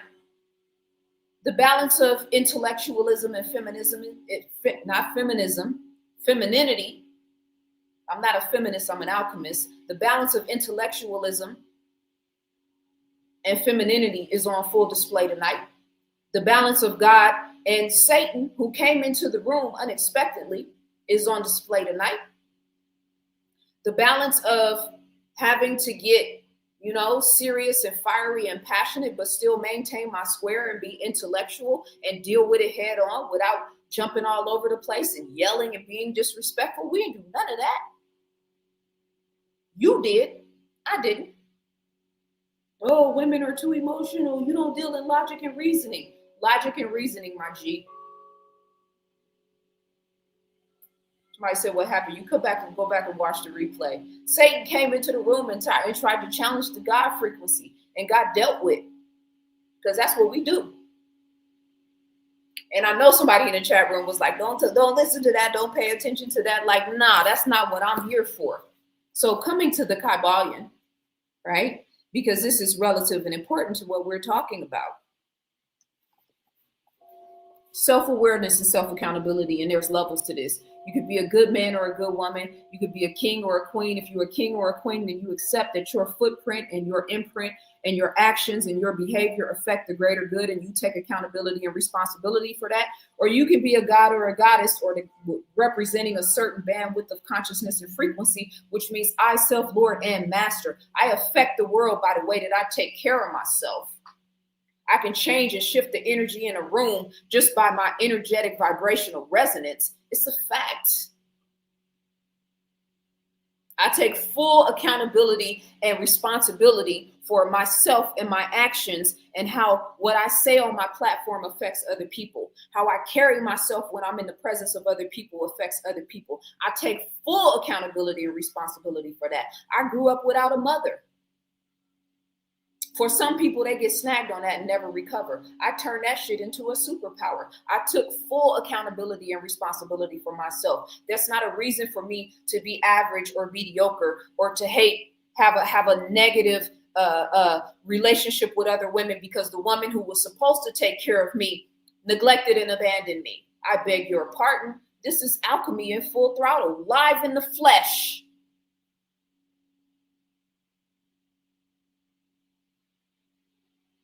I could take account of, I could still be harboring negative energy for men, for Black men, because my father was not there for me in the most critical times when I needed him the most. But my father was a genius. My mother was a genius. Both of my parents were. My mother had a genius level IQ, just to give a little bit more perspective. So I kept the best part and left the rest. It's alchemy in full throttle, baby. This is what we do. You know what I mean? So my father was, he was not there for me in the most critical times, especially when I became a teenager. I could hate all men for that.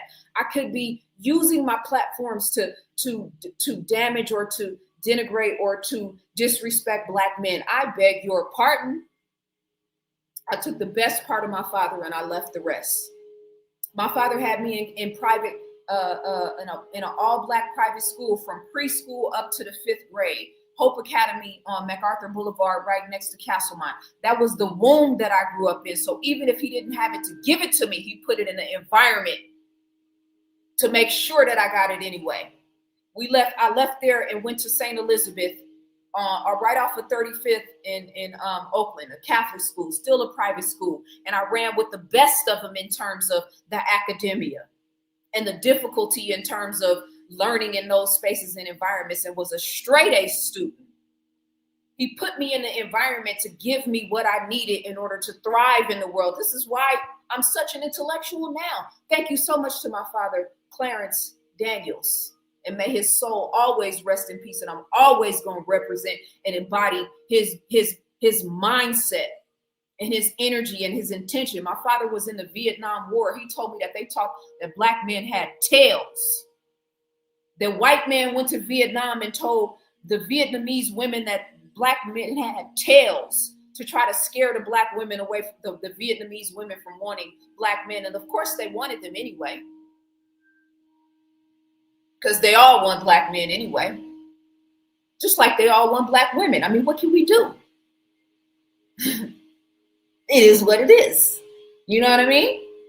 But I could have taken the pain and the difficulty of having to navigate the streets of Oakland on my own without my parents there, and I could have blamed them for it, and I could have turned to, drugs and you know what I mean, landed in the hands of some random pimp, or become an enemy to all men, and weaponize my sexuality and weaponize my looks, and then have 500,000 followers right now, destroying the character and the mentality of black men. But I beg your pardon. The morphic field, going back to the point that we just read. You grow up in environments where there is a lack of love, where there is abandonment issues, where there is trauma and dysfunction. Half of my family was taken out by crack cocaine. I could have easily followed in those footsteps, but I beg your pardon. That's why I say the chosen ones choose themselves, because despite all of those odds being stacked against me, I still follow God. I still follow the light. I still reach for the light. All this negative shit that I got to do in deal with in social media, I still come back with love. I still represent love in a higher representation of consciousness.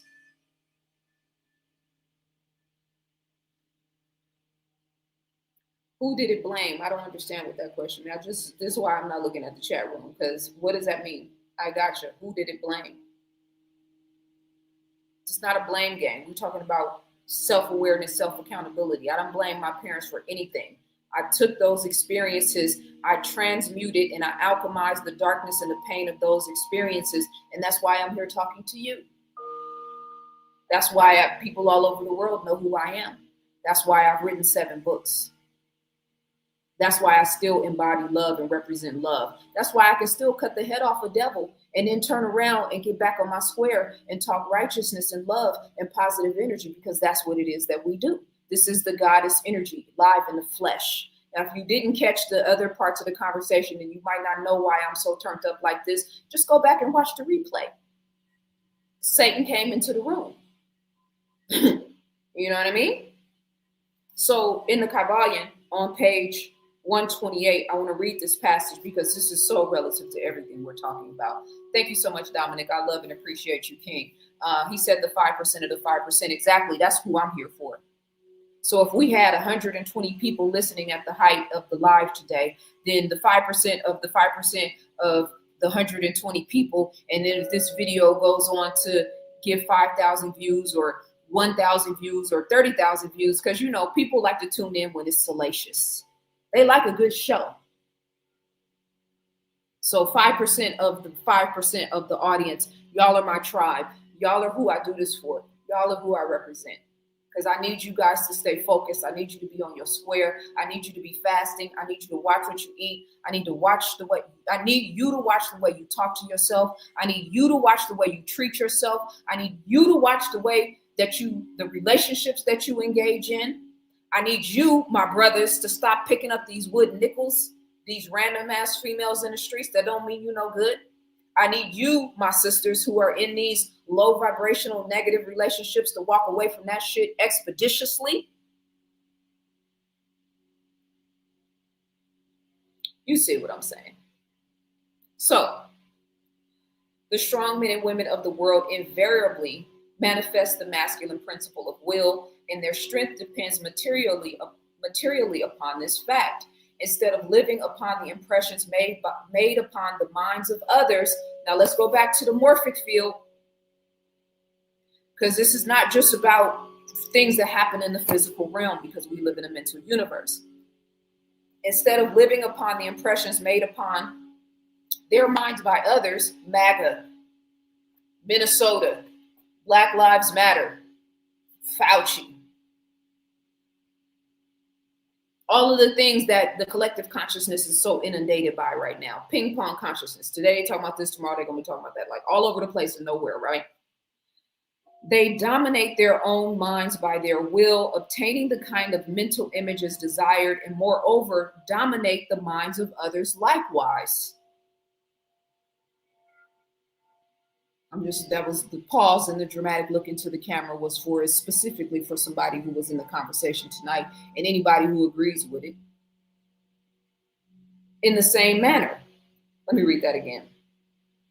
Instead of living upon the impressions made upon their minds by others, they dominate their own minds by their will, obtaining the kind of mental images desired, and moreover dominate the minds of others likewise. In the same manner, look at the strong people, how they manage to implant their seed thoughts in the minds of the masses of the people, thus causing the latter to think thoughts in accordance with their desires and with the desires and wills of the strong individuals. This is why the masses of people are such sheep-like creatures, never originating an idea of their own, nor using their own powers of mental activity. The manifestation of mental gender may be noticed all around us in everyday life. The magnetic persons are those who are able to use the masculine principle in the way of impressing their ideas upon others. Now, this goes on because it's not just about the masculine principle, because I know people get stuck on masculine, feminine, male, female, woman, man, and then now they're in their gender box and can't see. I don't get stuck on gender. In one of the recent videos that we did, somebody was like, women were originally superior to men. Like, nah, I don't. Truth is superior.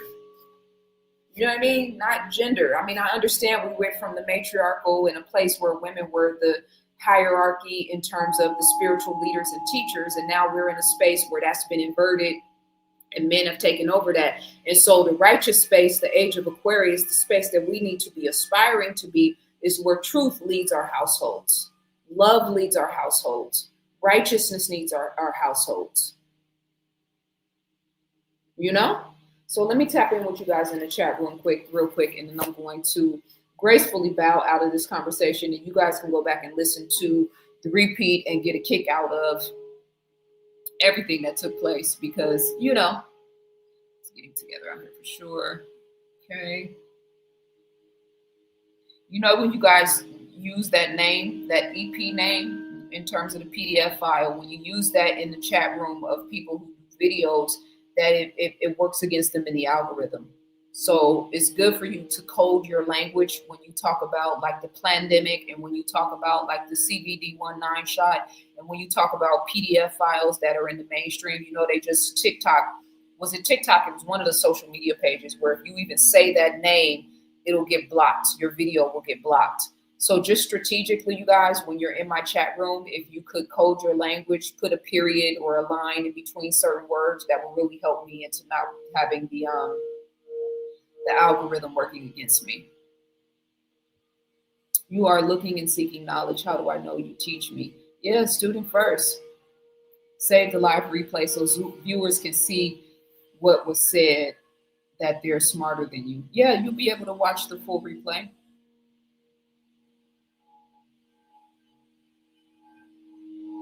Man, I wish the world had more people like this. I don't understand. Yeah, that's what we're here for. That's, we're raising the frequency. We love Goddess. I appreciate your, what? We love Goddess. I appreciate your daddy. Oh, my dad. Yeah, I appreciate him too. Clarence Daniels.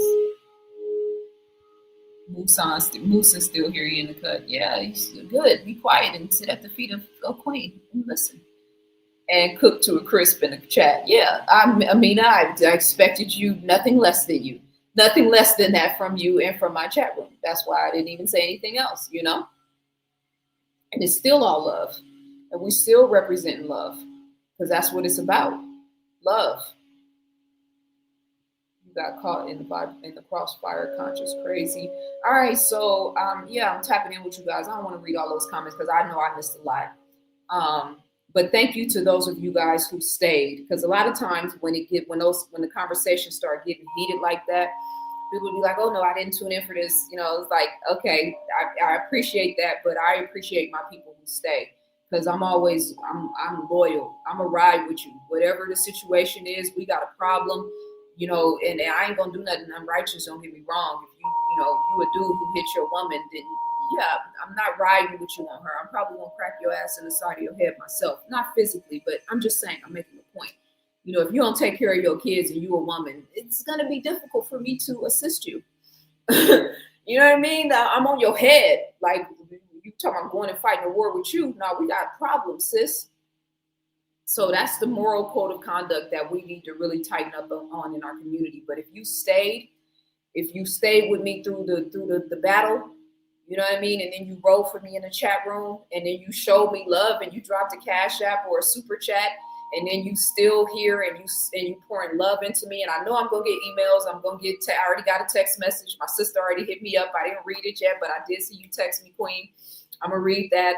But if you rocking with me, this is what tribe is about. This is what family about, and family is about. And we check nonsense and we check clown shit at the door, and then we come in and we fast and we meditate and we talk God and we talk spirituality and love. And we here to raise the vibration of our people, because Black people in America in particular have to get activated. The 5% of the 5% of my people here in America, and this, my message is for everybody around the world, don't get me wrong, but my people here in America, we have been under a different level of war. We've been under a different type of attack, but we have the advantage in terms of alchemizing the circumstances, because nobody in the world has alchemized the darkness the way that we have. So it's our time.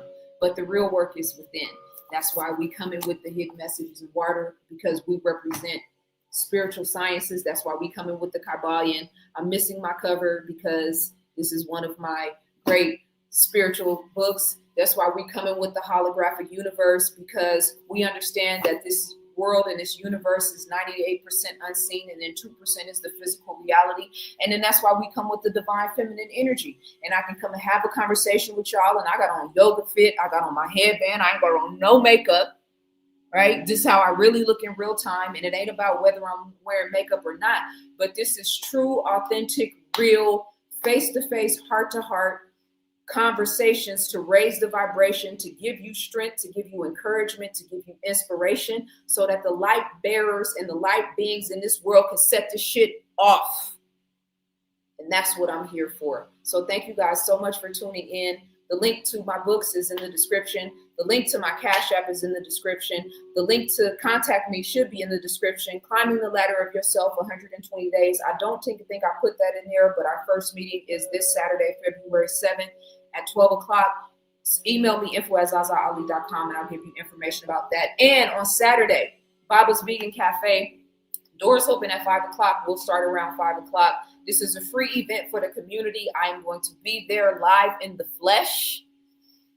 Okay, so you know your girl is real. I show up. This is how I look in real person, in real time. This is my energy. This is my love offering to Los Angeles, because I love this city. And my people here, people like, it ain't no Black culture in LA. Y'all, you a lie. Y'all just running in the wrong circles. Your frequency got to be, you know what I mean, on point to connect with like minds and like energy. So shout out to my brother Wose. Hopefully he's still listening, because that's one of the kings that I talk about, that I know in real time, in real life, and he's on his square. So come through Baba's Vegan Cafe Saturday. Doors open at 4. We'll get started around 5. Climbing the Ladder of Yourself is a 120-day program for men and women. If you want to get information on that, we meet for the first time on Saturday at 12 p.m. info@zazaali.com. Purchase my books. It's Black History Month, Ancient People, a Social Studies and History textbook. I don't know what else I could do in honor of Black history than to write a 265-page full color textbook. Where's my books?